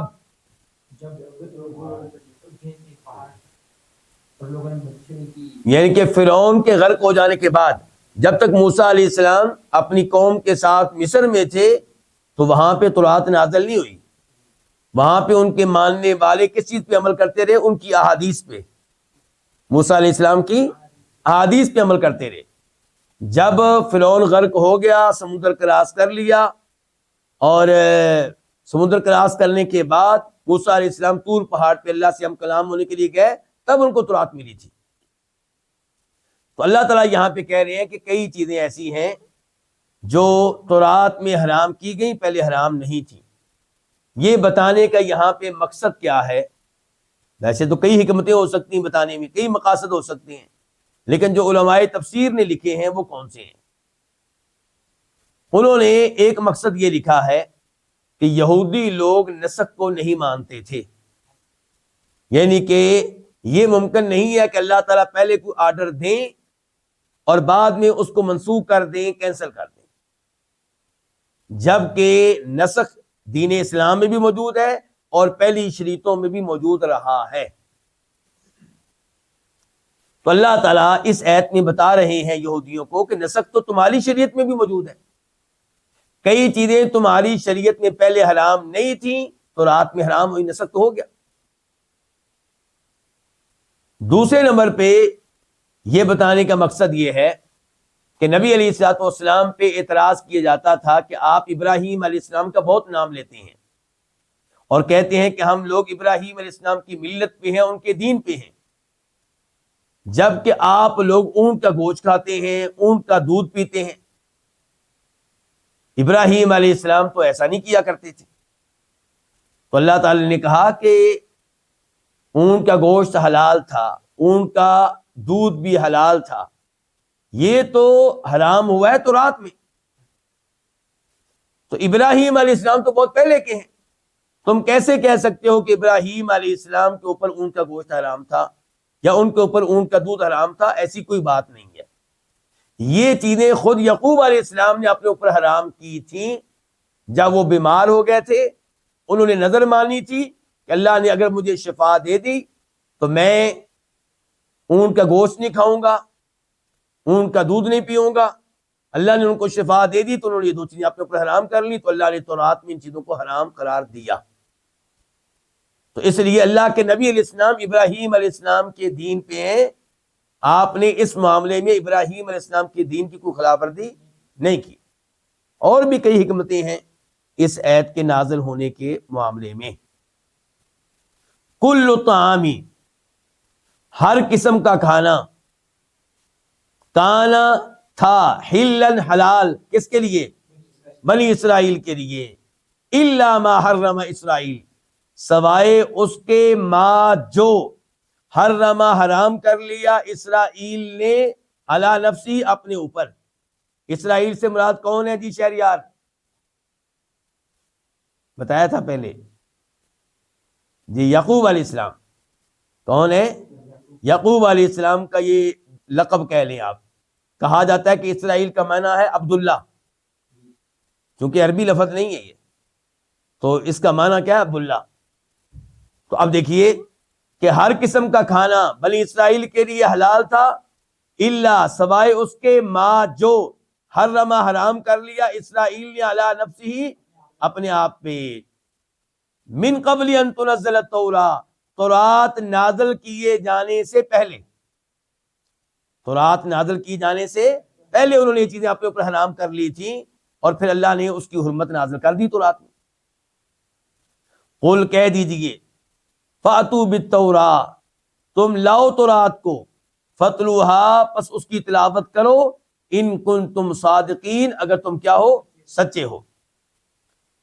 فمن افطرا، پس جو افطرا، جھوٹ باندھے، افطرا جھوٹ باندھے، علی اللہ، فمن افطرا، پس جو افطرا باندھے، علی اللہ، اللہ تعالیٰ پہ، الکذب، جھوٹ۔ ویسے افطرا کا معنی جھوٹ باندھ نہیں ہوتا ہے، لیکن چونکہ الکذب یہاں پہ خود آ گیا ہے، تو اب ہم دونوں کے ساتھ لے کے چلیں گے۔ بس جو اللہ تعالیٰ پہ جھوٹ باندھے، من بعد ذالک، اس کے بعد، فاولئک هم الظالمون، بس یہی لوگ ظلم کرنے والے ہیں۔ کس پہ؟ اپنے اوپر۔ یعنی کہ جب یہ وضاحت کر دی گئی کہ تورات لے آؤ، تورات سے تمہیں اس حقیقت کا پتہ چل جائے گا، اب بھی جو اللہ پہ جھوٹ باندھے تو وہ اپنے اوپر ظلم کر رہا ہے۔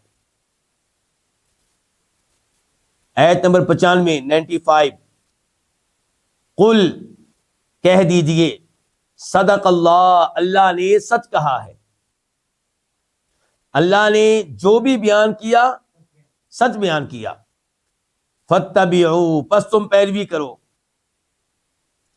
ملت ابراہیم، ابراہیم علیہ السلام کے دین کی، حنیفہ، اس حال میں کہ وہ کیا تھے؟ حنیف تھے، یکسو تھے، شرک کے اوپر نہیں تھے، دائیں بائیں نہیں تھے، صراط مستقیم پہ تھے، اللہ کی طرف لے جانے والے راستے پہ تھے۔ یعنی کہ تم ابراہیم علیہ السلام کے دین کی پیروی کرو، اور میں انہی کے دین کے اوپر ہوں۔ وما کان، اور وہ نہیں تھا، من المشرکین، مشرکوں میں سے، شرک کرنے والوں میں سے وہ نہیں تھے۔ اور اہل مکہ اپنے آپ کو منسوب کرتے ہیں کس کی طرف؟ ابراہیم علیہ السلام کی طرف، کہ ہم ان کی اولاد میں سے ہیں، جبکہ یہ واضح طور پہ کس کے اوپر ہے؟ شرک کے اوپر ہے۔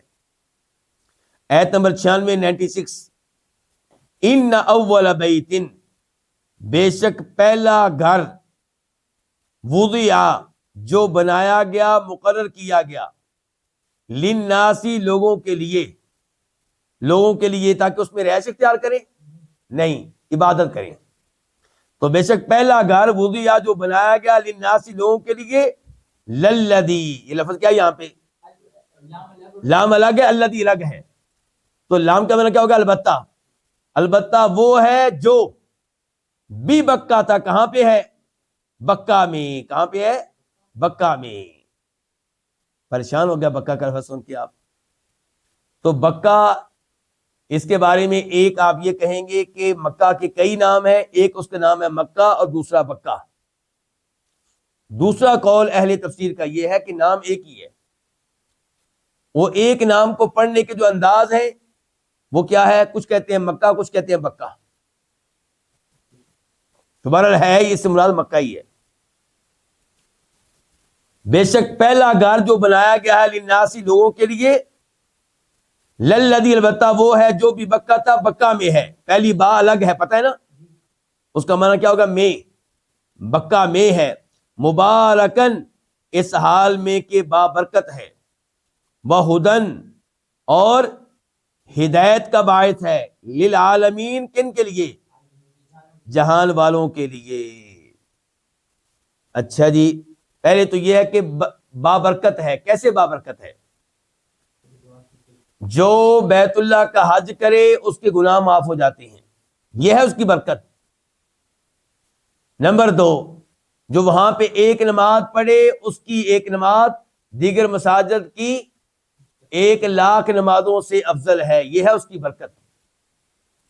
نمبر 3، اس میں زمزم ہے، جو زمزم پیے اس میں کیا ہے؟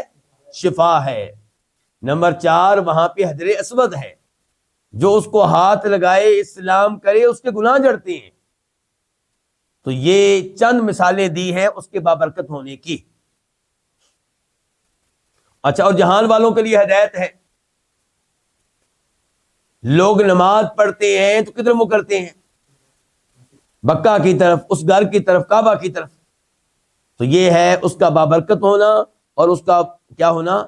باعث ہدایت ہونا۔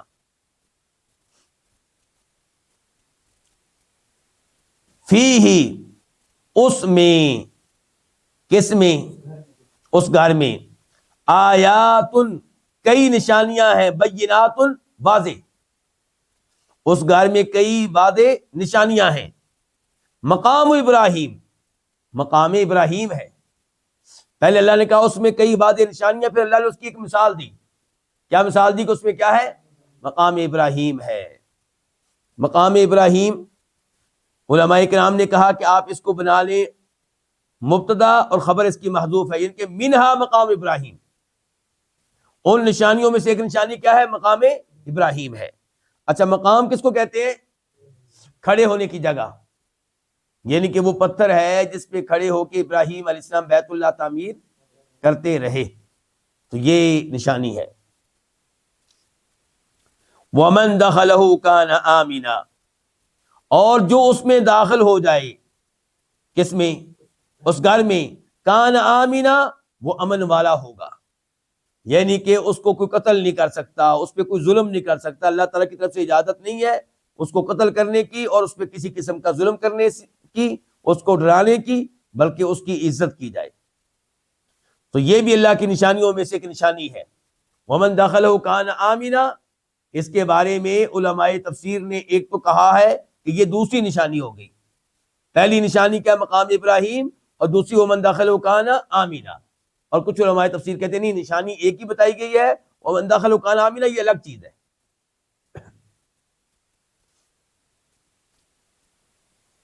وَلِلَّهِ عَلَى النَّاسِ حِجُّ الْبَيْتِ مَنِ اسْتَطَاعَ إِلَيْهِ سَبِيلًا، وَلِلَّهِ، اور اللہ کی خاطر، اللہ کے لیے، للہ اصل میں کیا ہے؟ لام الگ ہے، لفظ اللہ الگ ہے، تو اللہ کے لیے، اللہ کی خاطر، علی الناس، لوگوں پہ واجب ہے، لوگوں پہ فرض ہے۔ یہ فرض کس کا معنی کر رہے ہیں علی بھائی؟ اللہ کا۔ کس کی وجہ سے؟ اللہ کی وجہ سے۔ اللہ یہاں پہ بتا رہا ہے وجوب کا معنی۔ تو اللہ کی خاطر الناسی، لوگوں پہ واجب ہے۔ کیا واجب ہے؟ حج البیتی، بیت اللہ کا حج کرنا۔ لفظی معنی ہوتا ہے حج کا قصد کرنا، ارادہ کرنا، مراد ہے وہ حج۔ میں بتا چکا ہوں نا کہ جس لفظ کے دو معنی ہوں، ایک لغوی معنی، ایک شرعی معنی، تو کون سا معنی لیا جائے گا؟ شرعی معنی لیا جائے گا۔ کون سا معنی لیا جائے گا؟ شرعی معنی کیا ہے؟ پورا حج ایک پورا ایک پیکج ہے۔ اور لغت کی طرف آئیں گے تو بیت اللہ کا قصد کرنا، جو جائے قصد کر کے بس واپس آ جائے، نہیں، حج باقاعدہ مکمل حج کرنا ہے، تو شرعی معنی مراد دیا جائے گا۔ تو اللہ تعالیٰ کے لیے لوگوں پہ واجب ہے حج البیتی، اس گھر کا حج کرنا۔ اس گھر کا کس کا معنی ہے؟ ال کا، للعہدی، اس گھر کا حج کرنا لوگوں پہ واجب ہے۔ اچھا جی، سب پہ واجب ہے؟ ہاں، آگے وضاحت آ گئی۔ من استطاع الیہ سبیلا، یہ بدل ہے، ترکیب کے لحاظ سے کیا کہتے ہیں کہ یہ بدل ہے الناس سے، الناس کی وضاحت آ گئی، یعنی کہ واجب ہے اس پہ من استطاع، جو طاقت رکھے، الیہ، اس کی طرف، سبیلا، راستے کی، یعنی کہ اس تک پہنچنے کی طاقت رکھے۔ تو یہ کون مراد ہے جی؟ پھر صاحب استطاعت. اس میں دو چیزیں آئیں گی، یعنی کہ نمبر ایک آپ کے پاس سواری ہو، نمبر دو آپ کے پاس زاد راہ ہو. راستے میں جو آپ نے خرچ کرنا ہے اپنے اوپر، مکہ میں رہ کے جو خرچ کرنا ہے، حج کے دوران خرچ کرنا ہے، وہ پیسہ بھی موجود ہو آپ کے پاس، زاد راہ بھی ہو اور کیا ہو، سواری ہو. تو یہ وضاحت تھی پرانے زمانے میں. موجودہ زمانے میں وہی جہاد کا ٹکٹ ہو اور آنے جانے اور ہوٹل میں رہنے کا خرچہ ہو. تو وہ کیا ہے، وہ کتنا ہے، وہ جو موجودہ زمانے میں آپ کی حکومت بتائے گی. تو اتنا خرچہ آپ کے پاس موجود ہے اور راستہ پر امن ہے، تو پھر آپ کے اوپر حج واجب ہے. لیکن ساتھ ساتھ یہ بھی ہے کہ آپ کے پاس اتنا پیسہ موجود ہو جو آپ اپنے گھر والوں کو دے کر جا سکیں کہ پیچھے سے 1 مہینہ 2 مہینہ جب تک آپ حج میں ہوں گے ان کا گھر کا سسٹم چلتا رہے. تو اس سے جو اضافی پیسہ ہوگا اور اس سے حج ہو سکتا ہے، تو ایسے آدمی پہ حج فرض ہے. اسی لیے میں خبردار کیا کرتا ہوں کہ کئی ایسے لوگ ہیں جن پہ حج فرض ہوتا ہے، وہ سمجھتے رہتے ہیں کہ ہمارے اوپر حج فرض ہے نہیں، جبکہ حج ان کے اوپر فرض ہوتا ہے. دھیان سے. البتہ عورت کے اوپر تب حج فرض ہوگا جب ساتھ ساتھ محرم بھی موجود ہو، ساتھ جانے کے لیے شوہر تیار ہو یا کوئی نہ کوئی محرم تیار ہو، ورنہ عورت کے اوپر حج فرض نہیں ہے. اور عورت کا محرم کے بغیر جانا جائز بھی نہیں ہے. عورت کوئی بھی سفر محرم کے بغیر یا خاوند کے بغیر نہیں کر سکتی، کوئی بھی سفر. ومن کفر، اور جو کفر کرے. کفر کس کے ساتھ کرے؟ اللہ تعالیٰ کے ساتھ. یا کفر کرے اس حج کے ساتھ جس کو اللہ نے فرض قرار دیا، کہ میں حج کو فرض نہیں مانتا جی. ومن کفر، جو کفر کرے، فإن اللہ، تو بے شک اللہ تعالیٰ، غنی، مستغنی ہے، بے نیاز ہے، بے پرواہ ہے، عن العالمین، جہان والوں سے. ذرا انداز کے اوپر غور کیجئے گا اگر آپ میرے ساتھ ہیں تو. انداز جو پیچھے چل رہا تھا گفتگو کا، اس لحاظ سے ہونا یوں چاہیے تھا کہ ومن کفر، جو کفر کرے، فإن اللہ غنی عنہ، تو اللہ تعالیٰ اس بندے سے مستغنی ہے. لیکن اللہ نے کیا کہا کہ اللہ تعالیٰ اس سے بھی مستغنی، اللہ سارے جہان سے مستغنی. کوئی یہ نہ سمجھے کہ اللہ صرف اس سے مستغنی ہے. اللہ نے کہا مجھے کسی کی ضرورت نہیں ہے. ساری دنیا کفر کرے تو مجھے کوئی پرواہ نہیں ہے. ساری دنیا یہ کہہ دے کہ ہم اللہ کو نہیں مانتے یا حج کو فرض نہیں مانتے، اللہ کو کوئی مسئلہ نہیں ہے، کوئی ٹینشن نہیں ہے. اور یہاں پہ پھر وہ مشہور و معروف حدیث آ جائے گی کہ لو ان اولکم وآخرکم وانسکم وجنکم کانوا علی افجر قلب رجل منکم، کہ اگر تم میں سے پہلے لوگ اور آخری لوگ، یعنی کہ آدم علیہ السلام سے لے کر آخری انسان تک، اور جن، پہلے جن سے لے کے آخری جن تک، سارے کے سارے اس شخص کی طرح ہو جائیں جو تم میں سے سب سے زیادہ کافر، سب سے زیادہ برا، سب سے زیادہ گندا ہے.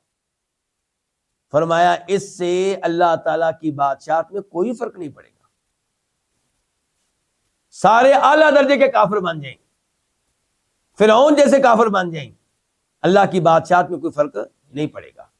اور سارے نمبر 1 عبادت گزار بن جائیں، سارے جناب محمد صلی اللہ علیہ وسلم کی طرح اللہ کی عبادت کرنے والے بن جائیں، ان کی طرح متقی بن جائیں، تو اللہ تعالیٰ کی بادشاہت میں کوئی اضافہ نہیں ہوگا. یہ ہے اللہ تعالیٰ کا استغنا، یہ ہے اللہ تعالیٰ کی بے نیازی. فرمایا ومن کفر، اور جو کفر کرے، فإن اللہ، تو بے شک اللہ تعالیٰ. اچھا اللہ تعالیٰ نے یہ بیان نہیں کیا کہ ومن کفر، جو کفر کرے کس کے ساتھ. ہم کہہ رہے ہیں یا تو اس سے مراد ہے کہ کفر اللہ تعالیٰ کے ساتھ یا حج کے ساتھ.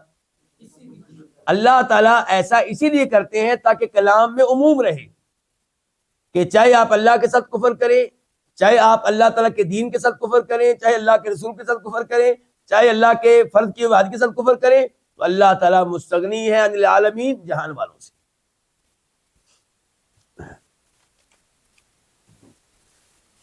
آیت نمبر 98 قل کہہ دیجئے، یا اہل الکتاب، اے اہل کتاب، اے کتاب والو، مراد کون ہے؟ یہودی اور عیسائی. لما، کیوں؟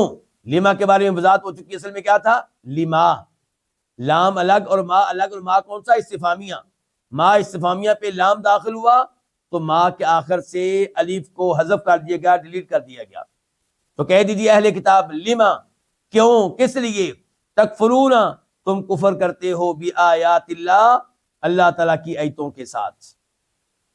واللہ، جبکہ اللہ تعالیٰ شہید مطلع ہے، علی ما تعملون، ان اعمال پہ جو تم کر رہے ہو. یہ آخر میں کیا آ گئی ہے؟ وارننگ، دھمکی. اچھا تم کیوں کفر کرتے ہو اللہ تعالیٰ کہتے ہو کہ سب، کیا مطلب؟ تمہاری تورات و انجیل میں ہمارے نبی کی نشانیاں موجود ہیں، علامات موجود ہیں، ان کی وجہ سے تمہیں پتا ہے کہ یہ سچے نبی ہیں اور یہ قرآن اللہ کا کلام ہے، کیوں کفر کرتے ہو پھر؟ تو آیات سے مراد یہ بھی ہو سکتا ہے، اور آیات سے مراد خود قرآن بھی ہو سکتا ہے، اور آیات سے مراد اللہ کے معجزات بھی ہو سکتے ہیں جو اللہ نے معجزات بھیجے.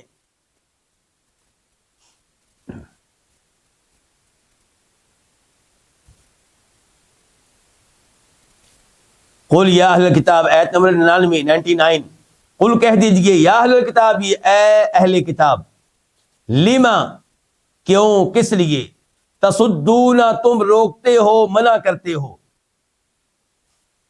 عن سبیل اللہ، اللہ تعالیٰ کے راستے سے، مراد اللہ تعالیٰ کے دین سے. من، یہ مفعول ہے کس کا؟ تصدون کا. یعنی کہ تم کیوں روکتے ہو، من اس کو، من آمنا، جو ایمان لے آئے. تبغون، اس حال میں کہ تبغون، تم تلاش کرتے ہو، تم ڈھونڈتے ہو، تم طلب کرتے ہو، ہاں اس میں، کس میں؟ ضمیر مؤنث کی ہے، اس راستے میں. اللہ آپ کو اللہ کے دین میں، اس اللہ کے راستے میں. تو سبیل لفظ جو ہے اس کا استعمال مذکر بھی ہوتا ہے، مؤنث بھی ہوتا ہے. تبغونہا، تم اس میں تلاش کرتے ہو، ڈھونڈتے ہو، عوجن، کوئی نہ کوئی کجی، کوئی نہ کوئی اعتراض مل جائے، کوئی نہ کوئی کیا مل جائے؟ اعتراض مل جائے. وَأَنْتُمْ شُهَدَاء، جبکہ تم شہادت دینے والے ہو، جبکہ تم گواہ ہو، جبکہ تم مطلع ہو. کس چیز پہ؟ اس کا ایک معنی یہ ہے کہ تم مطلع ہو، تم جانتے ہو کہ یہ دین سچا ہے، تم جانتے ہو کہ اس دین میں کوئی شک و شبہ نہیں ہے، اس میں کوئی کجی نہیں ہے، پھر بھی تم کوئی نہ کوئی اعتراض کرتے رہتے ہو، کوئی نہ کوئی کجی ڈھونڈتے رہتے ہو. اور دوسرا مطلب یہ ہے کہ تم گواہ ہو، مطلع ہو اپنی حرکتوں پہ، تمہیں پتہ ہے اپنی حرکتوں کا.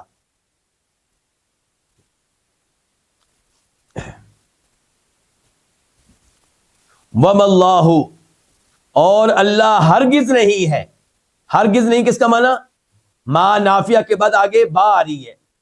وَمَا اللَّهُ، یہ ما کون سی نافیہ، آگے با زیادہ ہے توکید کے لیے، یہ ما کے معنی کی تاکید کر رہی ہے، اس کو پکا کر رہی ہے.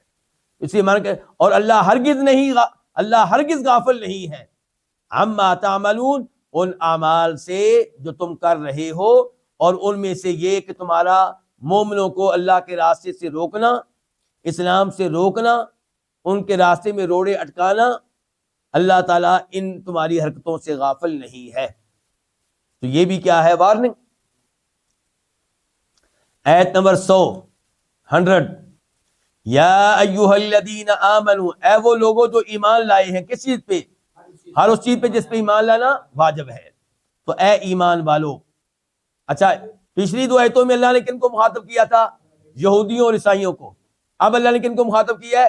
ایمان والوں کو. پہلے ان کو وارننگ دی ہے، ان کو ڈانٹ پلائی ہے. اب مسلمانوں کو کہا ہے کہ ان سے بچ کے رہنا، یہ تمہارے دین کے دشمن ہیں، یہ تمہارے مستقبل کے دشمن ہیں، تمہیں کامیاب نہیں دیکھنا چاہتے، تمہیں دین سے ہٹانا چاہتے ہیں، بچ کے رہنا ان سے.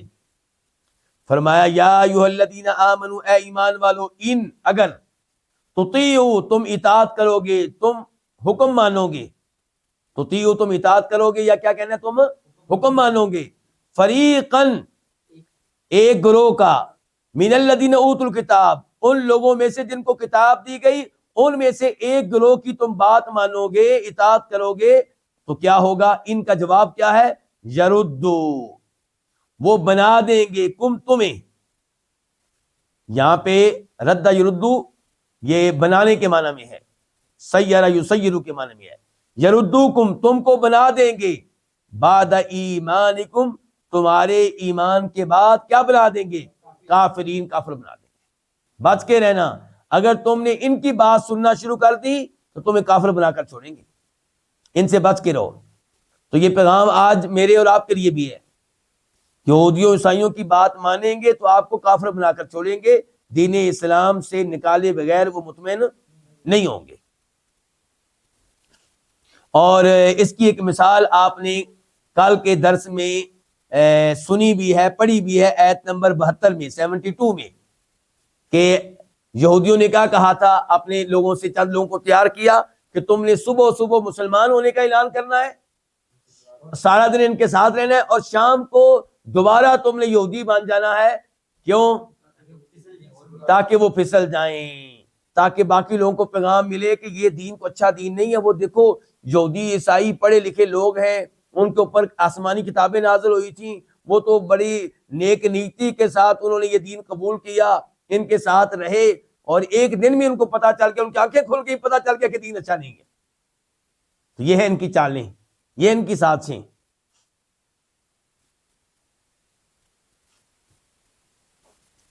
وَكَيْفَ تَكْفُرُونَ، اور کیسے تم کفر کرو گے.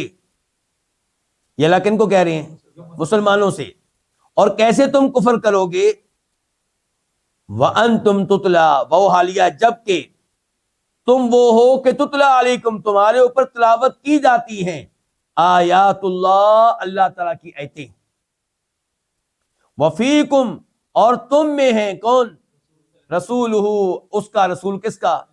اللہ کا رسول. اللہ تعالیٰ کہہ رہے ہیں کہ کیسے ممکن ہے کہ تم کافر بن جاؤ جبکہ صبح و شام اللہ کا قرآن سنتے ہو، تم میں اللہ کے رسول موجود ہیں، ان کی احادیث سنتے ہو.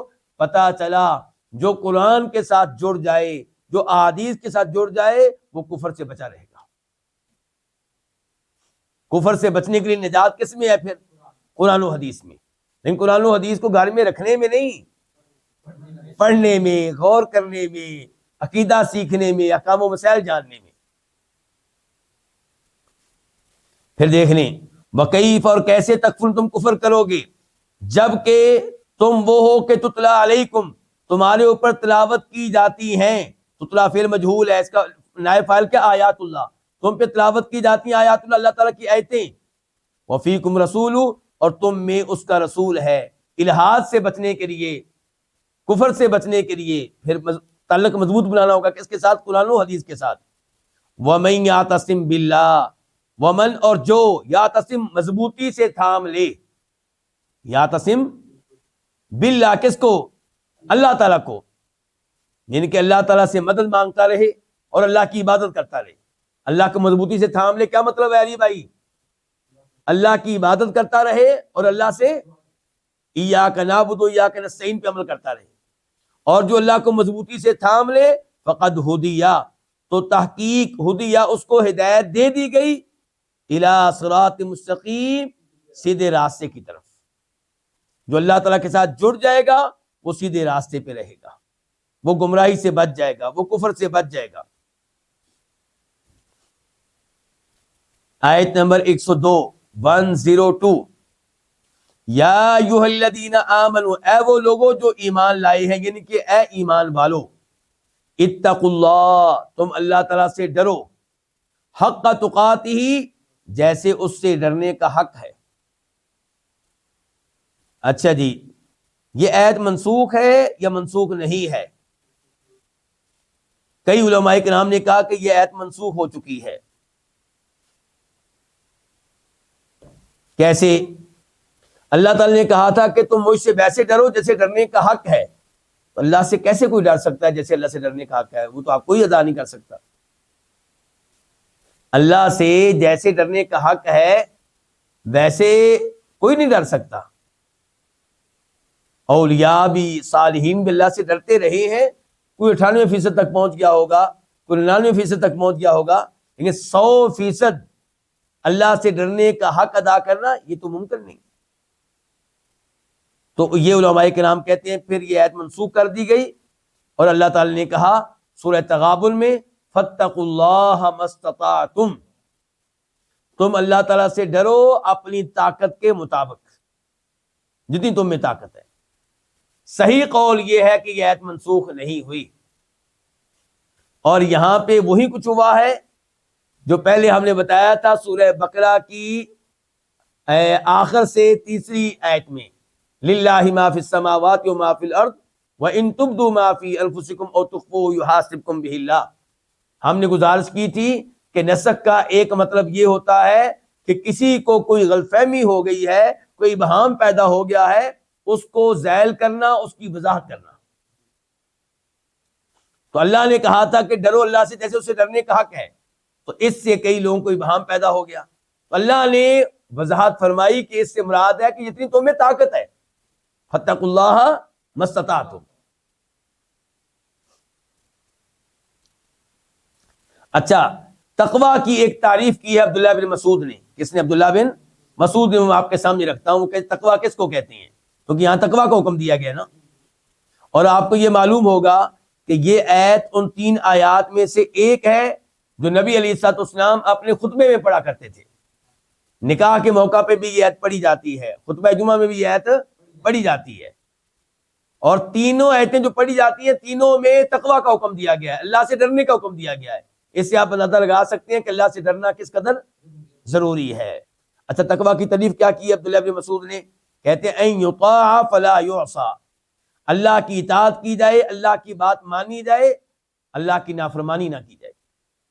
وان یذکر فلا ینسى، اللہ کو ہمیشہ یاد رکھا جائے، انسان کبھی بھی اللہ کو بھولے نہیں، اللہ کا ذکر کرتا رہے، کبھی سبحان اللہ، کبھی الحمدللہ، کبھی اللہ اکبر، کبھی اپنی زبان میں کہ اللہ بہت عظیم ہے، اللہ نے میرے اوپر بڑی نعمتیں کی ہیں، کبھی یہ کہ میں اللہ کا حق ادا نہیں کر سکا، میں اللہ کے سامنے شرمندہ ہوں، تو اللہ کا تذکرہ ہو رہا ہو۔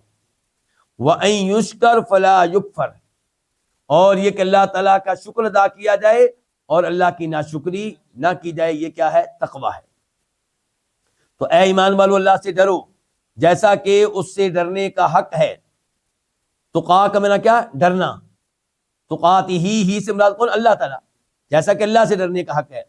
وَلَا تَمُوتُنَّ إِلَّا وَأَنْتُمْ مُسْلِمُونَ، اور تمہیں ہرگز موت نہ آئے اور تم ہرگز نہ مرنا، تم ہرگز نہ مرنا، لا نہیں کہا ہے جس کا معنی ہوتا ہے نہیں، اور تموتن کے آخر میں نون بھی آ گیا، تاکید ہو گئی، تو ہم ترجمہ کریں تم ہرگز نہ مرنا، الا مگر، وانتم اس حال میں، واو حالیہ ہے، اس حال میں کہ تم مسلمان ہو۔ جب بھی آپ نے مرنا ہے تو اس وقت آپ کو کیا ہونا چاہیے؟ مسلمان ہونا چاہیے۔ تو اللہ تعالیٰ نے ہمیں وقت تو بتایا نہیں مرنے کا، تو شہریار پھر کیسے عمل ہوگا اس کے اوپر؟ مراد یہ ہے کہ آپ ہمیشہ دین اسلام پہ رہیں، ڈٹ کر رہیں، موت آپ کو جب بھی پائے تو اسلام پہ پائے۔ کبھی بھی آپ ایسی حرکت نہ کریں کہ اس حرکت کے دوران موت آ جائے تو آپ کی موت کفر کے اوپر ہو، شرک کے اوپر ہو۔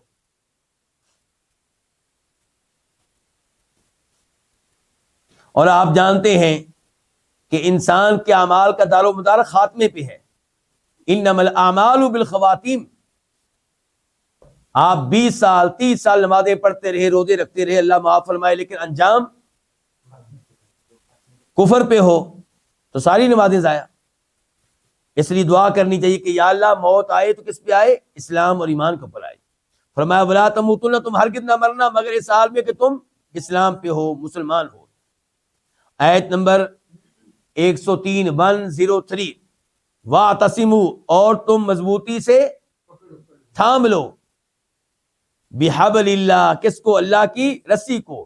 عبداللہ بن مسعود فرماتے ہیں اللہ کی رسی سے مراد یہاں پہ قرآن ہے، اور مضبوطی سے تھام لو بِحَبْلِ اللہ، اللہ تعالیٰ کی رسی کو، جمیعاً، سب کے سب،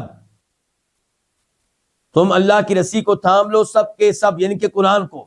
وَلَا تَفَرَّقُوا، اور جدا جدا نہ ہو جاؤ۔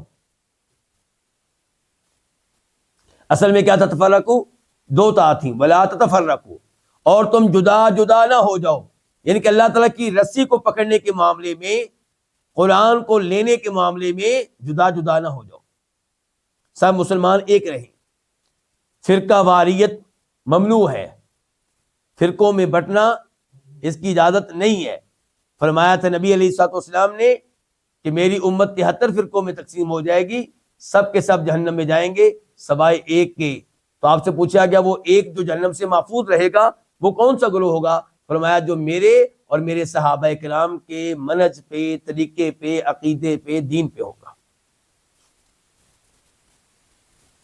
وَاذْكُرُوا، اور تم یاد کرو، یاد رکھو، یاد کرو کس کو؟ نعمت اللہ، اللہ تعالی کی نعمت کو، علیکم جو تم پہ ہے. یاد رکھو اللہ تعالیٰ کی نعمت کو جو تم پہ ہے. یاد کیسے رکھو؟ اپنے دل میں یاد رکھو، زبان سے بھی تذکرہ کیا کرو. اللہ تعالیٰ کی نعمتوں کا تذکرہ کرنا چاہیے. وہ کیا نعمت ہے جی؟ اذ، یہ وضاحت یہاں سے شروع ہوگی اللہ کی نعمت کی. اذ، جب، تم تھے، اعداء، دشمن، کس کے؟ ایک دوسرے کے. فا، تو، الف، اس نے الفت ڈال دی. کس نے؟ اللہ نے. بین قلوبکم، تمہارے دلوں کے درمیان. الفت ڈال دی کس کے ذریعے؟ اسلام کے ذریعے، دین کے ذریعے. فاصبحتم، پس تم ہو گئے، بنعمتہ، اس کی نعمت، اس کے انعام کے سبب سے. با سببیہ. فاصبحتم، پس تم ہو گئے، بنعمتی، اس کی نعمت سے، اس کے احسان سے کیا ہو گئے؟ اخوان، بھائی بھائی. دین کے لحاظ سے تم بھائی بھائی بن گئے. حتیٰ کہ پھر دنیا نے یہ منظر بھی دیکھا کہ ایک صحابی دوسرے صحابی سے کہہ رہا ہے کہ آپ مکہ سے ہجرت کر کے مدینہ آئے ہیں، آپ کے بچے بھی نہیں ہیں، آپ کا مال بھی نہیں ہے، میں مدینہ کے رہنے والا ہوں، میری 2 بیویاں ہیں، آپ دیکھیں ان کو، جو آپ کو پسند آئے گی میں اس کو طلاق دوں گا، اس سے آپ شادی کر لیں، اور میرا مال آدھا آپ لے لیں، آدھا میرے لیے. یہ پیشکش کس کو کی گئی؟ عبد الرحمن بن عوف کو رضی اللہ عنہ، جو عشرہ مبشرہ میں سے ہیں. لیکن صحابہ کرام کتنے عظیم تھے، مانگنے والے نہیں تھے. کہا اللہ آپ کے مال میں اور آپ کی اہل و عیال میں برکتیں ڈالے، بس مجھے اتنا آپ بتا دیں مارکیٹ کدھر ہے، بازار کدھر ہے. عبد الرحمن بن عوف وہاں پہ گئے، تھوڑی بہت جو چیز تھی اس سے کاروبار شروع کیا، اور بعد میں بہت بڑے مالدار تھے، بہت بڑے تاجر بنے. تو کہنے کا مطلب یہ کہ محبت کی آپ دیکھیں کہ کیسے ایک اللہ نے ان کے دلوں میں ایک دوسرے کے لیے محبت ڈالی ہے. فاصبحتم، پس تم ہو گئے، بنعمتہ، اس کے انعام سے، اس کے احسان سے کیا ہو گئے؟ اخوانا، بھائی بھائی. تو یہ اللہ تعالیٰ کا بہت بڑا انعام ہے. اور اللہ نے سورہ انفال میں بیان کیا ہے کہ وَأَلَّفَ بَيْنَ قُلُوبِكُمْ، اللہ نے تمہارے دلوں میں الفت ڈالی ہے. اس میں اللہ تعالیٰ نے وہاں پہ کہا ہے کہ اگر اے اللہ کے رسول علیہ السلام زمین کے سارے خزانے آپ خرچ کرتے تو آپ ان کے دلوں میں وہ الفت نہ ڈال پاتے، وہ محبت نہ ڈال پاتے جو اللہ نے ڈالی ہے. محبت تو اللہ ڈالنے والا ہے نا. جی سورہ انفال آیت نمبر 63 آپ اس کا مطالعہ کر سکتی ہیں، 63. وَكُنْتُمْ، اور تم تھے، عَلَى شفا، شفا کس کو کہتے ہیں؟ کنارہ، حفرہ، گڑھا. اور تم تھے من الناری، جہنم کی آگ کے گڑھے کے کنارے پہ، جہنم میں گرنے والے تھے. اور تم تھے جہنم کے گڑھے کے کنارے پہ. فَأَنْقَذَ، تو اس نے بچا لیا، کم، تمہیں، منہا، اس سے، کس سے؟ گڑھے سے. اچھا جہنم کے آگے گڑھے پہ کیوں تھے؟ کفر کی وجہ سے، شرک کی وجہ سے. تو اللہ تعالیٰ نے تمہیں ہدایت دے کے کتنا بڑا احسان کیا کہ تمہیں جہنم کی آگ کے گڑھے سے بچا لیا، تم بس گرنے ہی والے تھے. کذالک، اسی طرح، یبین اللہ، اللہ تعالیٰ وعدے کرتا ہے، لکم، تمہارے لیے، آیات ہی، اپنی آیتیں، لعلکم تہتدون، تاکہ تم ہدایت پاؤ. کون سی ہدایت؟ ہدایت توفیق بھی، ہدایت ارشاد بھی، دونوں. اس ایسے سے آپ کو کیا لگا کہ اللہ کا سب سے بڑا انعام پھر کیا ہے کہ اللہ تعالیٰ نے کسی کو بادشاہ دے دی ہے، یہ انعام ہے؟ نہیں. عقیدہ، جہنم کی آگ سے بچانے والا عقیدہ، ایمان، اسلام، توحید. تو اس لیے میں اور آپ بہت بڑے مالدار ہیں انشاءاللہ، کیونکہ اللہ نے ہمیں کیا دے رکھی ہے؟ توحید. اللہ نے ہمیں قرآن دیا ہے، اللہ نے ہمیں وہ دین دیا ہے جس کے اوپر عمل کرے تو جہنم کی آگ سے بچ سکتے ہیں. آیت نمبر 104 ول اور چاہیے کہ، یہ لام کون سا؟ لام امر. اس کا ترجمہ کیا جاتا ہے چاہیے کہ، یا ترجمہ کر سکتے ہیں لازم ہے، واجب ہے، فرض ہے، ضروری ہے، کیونکہ امر والا لام ہے نا، آرڈر والا. اور چاہیے کہ تکن ہو منکم تم میں سے امتن ایک گروہ، ایک ایسا گروہ. کیا ہو تم میں سے؟ ایک ایسا گروہ ہو. کیسا جی؟ یدعون جو دعوت دیتا ہو الی الخیر خیر کی طرف، جو لوگوں کو بلاتا ہو کس کی طرف؟ خیر کی طرف. اور ہر چیز جو شریعت نے جس کو ہر وہ چیز جو شریعت نے بیان کی ہے وہ خیر ہے. اور چاہیے کہ تم میں سے ایک گروہ ہو یدعون جو دعوت دیتا ہو کس کی طرف؟ خیر کی طرف. وَيَأْمُرُونَ اور جو حکم دیتا ہو کس چیز کا؟ بالمعروفی، معروف کا. جی ہاں، یعنی کہ ہر وہ معروف، ہر وہ چیز جس کو شریعت نے معروف جانا، شریعت نے اس کو پہچانا، اس کو برقرار رکھا. وَيَنْهُونَ اور وہ گروہ روکتا ہو کس سے؟ عن المنکر، برائی سے. تو امت کا ترجمہ آپ یہ بھی کر سکتے ہیں ایسے لوگ. کیا کہہ سکتے ہیں؟ امت گروہ کو کہتے ہیں نا. تو آپ پھر کیا کہیں گے؟ دیکھیں یوں کہیں گے اور چاہیے کہ تم میں سے ایسے لوگ ہوں یدعون جو دعوت دیتے ہوں کس کی؟ خیر کی. وَيَأْمُرُونَ اور جو حکم دیتے ہوں کس کا؟ معروف کا. اور سب سے بڑا معروف کیا ہے؟ توحید. وَيَنْهُونَ جو روکتے ہوں المنکر، منکر سے، برائی سے. سب سے بڑی برائی کیا ہے؟ شرک. آج لوگ چھوٹی چھوٹی برائیوں سے روکتے ہیں لیکن شرک سے نہیں روکتے، بلکہ جو شرک سے روکے اس کو ناپسند کرتے ہیں کہ تمہاری وجہ سے امت تقسیم ہو رہی ہے. وَأُولَئِكَ هُمُ الْمُفْلِحُونَ اور یہی ہے فلاح پانے والے. اولئک بھی آ گیا، ہم بھی آ گیا. ترجمہ ہم کیا کریں گے؟ یہی ہے فلاح پانے والے. تو فلاح، کامیابی پھر کس میں ہے؟ نیکی کا حکم دینے میں اور برائی سے روکنے میں. ایسا آدمی کامیاب ہے. دنیا اس کو کامیاب سمجھے نہ سمجھے، اللہ تعالیٰ کی نگاہوں میں وہ کیا ہے؟ وہ کامیاب ہے. اچھا، یہ منکم کا جو من ہے، منکم کا من یہ کون سا ہے؟ کچھ لوگوں نے کہا کہ یہ تبعیضیہ ہے. کیا کہا ہے؟ بعض کا منع دے رہا، کچھ کا. اس کا مطلب یہ ہے کہ امت میں نیکی کا حکم دینے والے، برائی سے روکنے والے کچھ نہ کچھ لوگ ہونے چاہیے. یعنی کہ ساری امت پہ واجب نہیں ہے کہ وہ نیکی کا حکم دے اور برائی سے روکے. لیکن نبی علیہ السلام کا کیا فرمان ہے صلی اللہ علیہ وسلم کہ من رآ منکم منکرا فلیغیر بیدہ. مسلم شریف کی حدیث ہے کہ جو کوئی تم میں سے برائی کو دیکھے تو اس کو اپنے ہاتھ سے تبدیل کرے.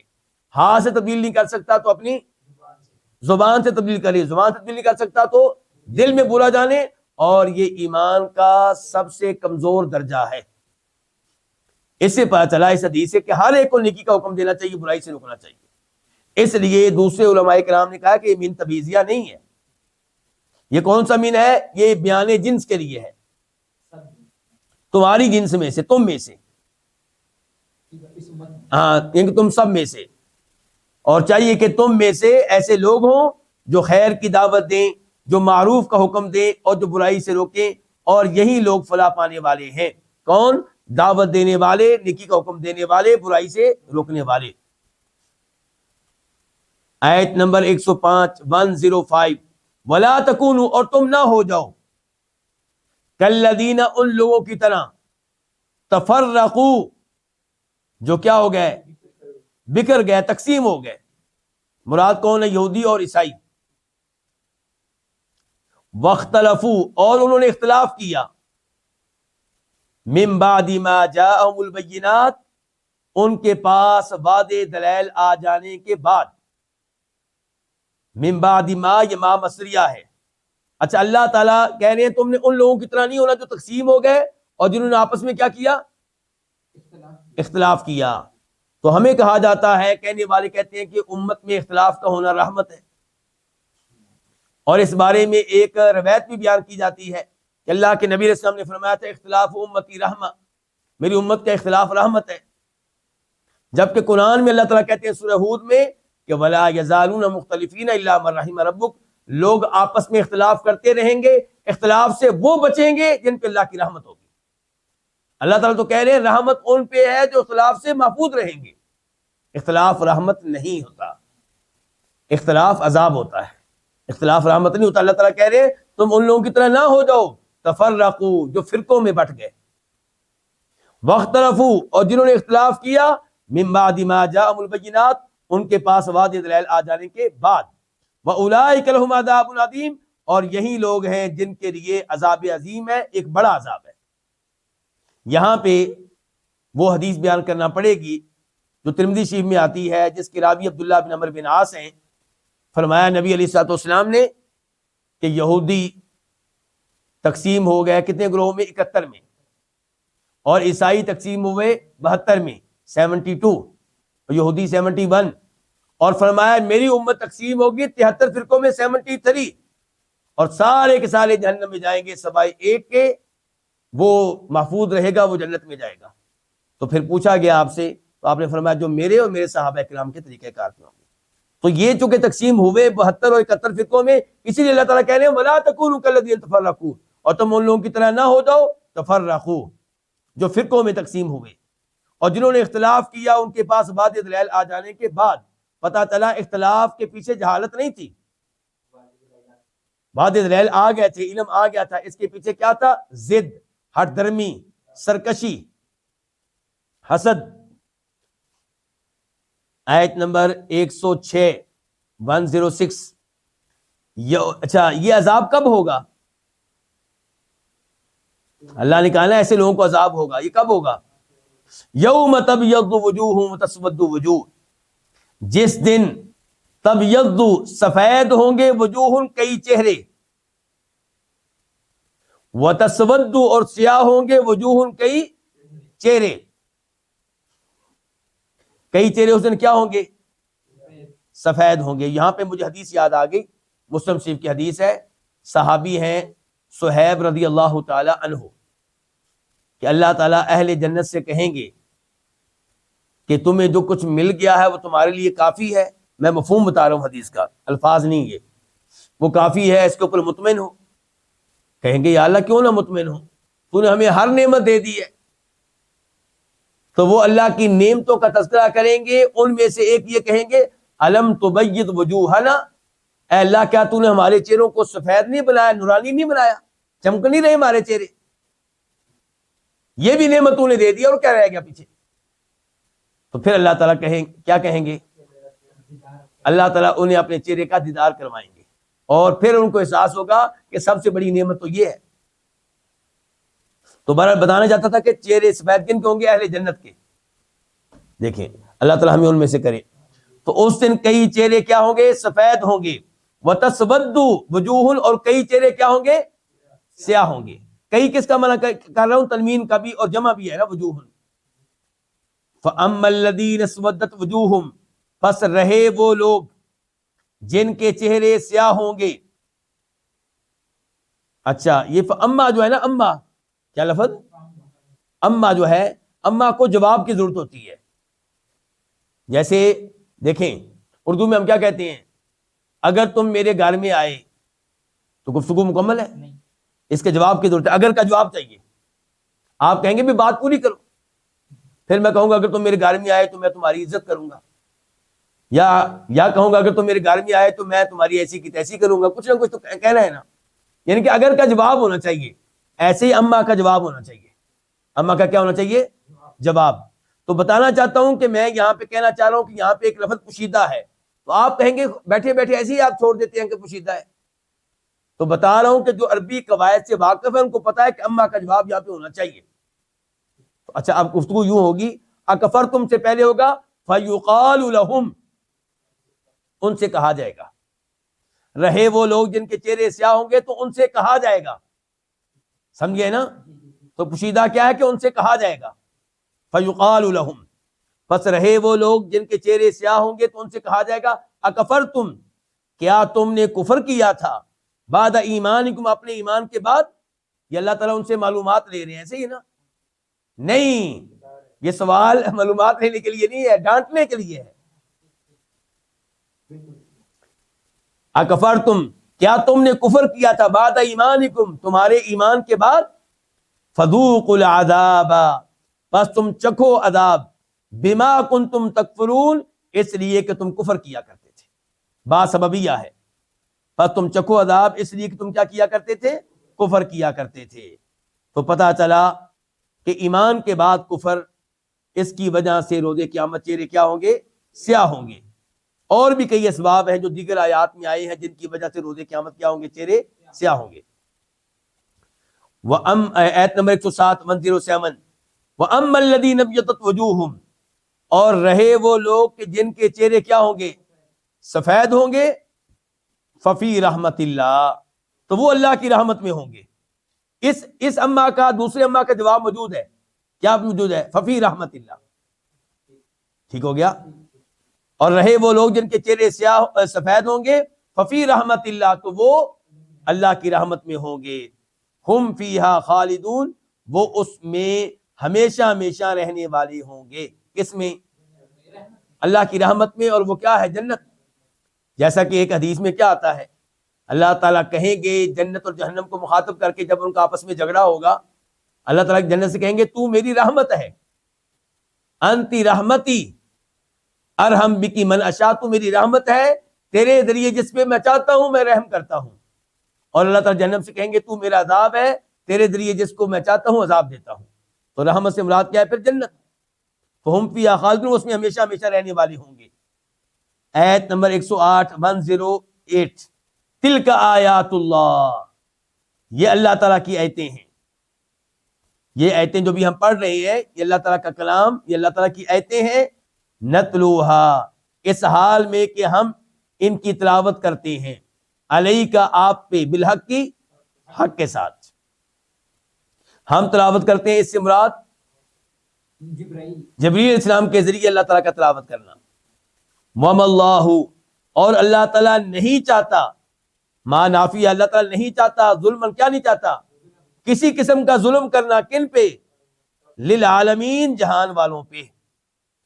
اللہ تعالیٰ کسی پہ ظلم نہیں کرتے کہ کسی کا چہرہ سیاہ کر دیں جبکہ اس کے اعمال اچھے ہوں۔ اللہ تعالیٰ کسی پہ ظلم نہیں کرتے کہ اس کو عذاب دیں جبکہ اس کے اعمال اچھے ہوں۔ آیت نمبر 109 وَلِلَّهِ، اور اللہ ہی کے لیے ہے کیا، ما فی السماوات، جو کچھ آسمانوں میں ہے، وما فی الارض، جو کچھ زمین میں ہے، یعنی کہ ہر چیز کا مالک کون ہے، اللہ رب العزت۔ وَإِلَى اللَّهِ تُرْجَعُ الْأُمُورُ، اور اللہ ہی کی طرف تمام امور لوٹائے جاتے ہیں، اللہ کی طرف تم سب کے سب امور لوٹیں گے اور وہاں پہ فیصلے ہوں گے، وہاں پہ کسی کو جنت ملے گی، کسی کو جہنم ملے گی۔ یہیں پہ آج کے درس کا اختتام کرتے ہیں۔ اللہ رب العزت سے دعا کرتے ہیں کہ اللہ تعالیٰ ہمیں قرآن حکیم سمجھنے کی توفیق عنایت فرمائے۔ وآخر دعوانا الحمد للہ رب العالمین۔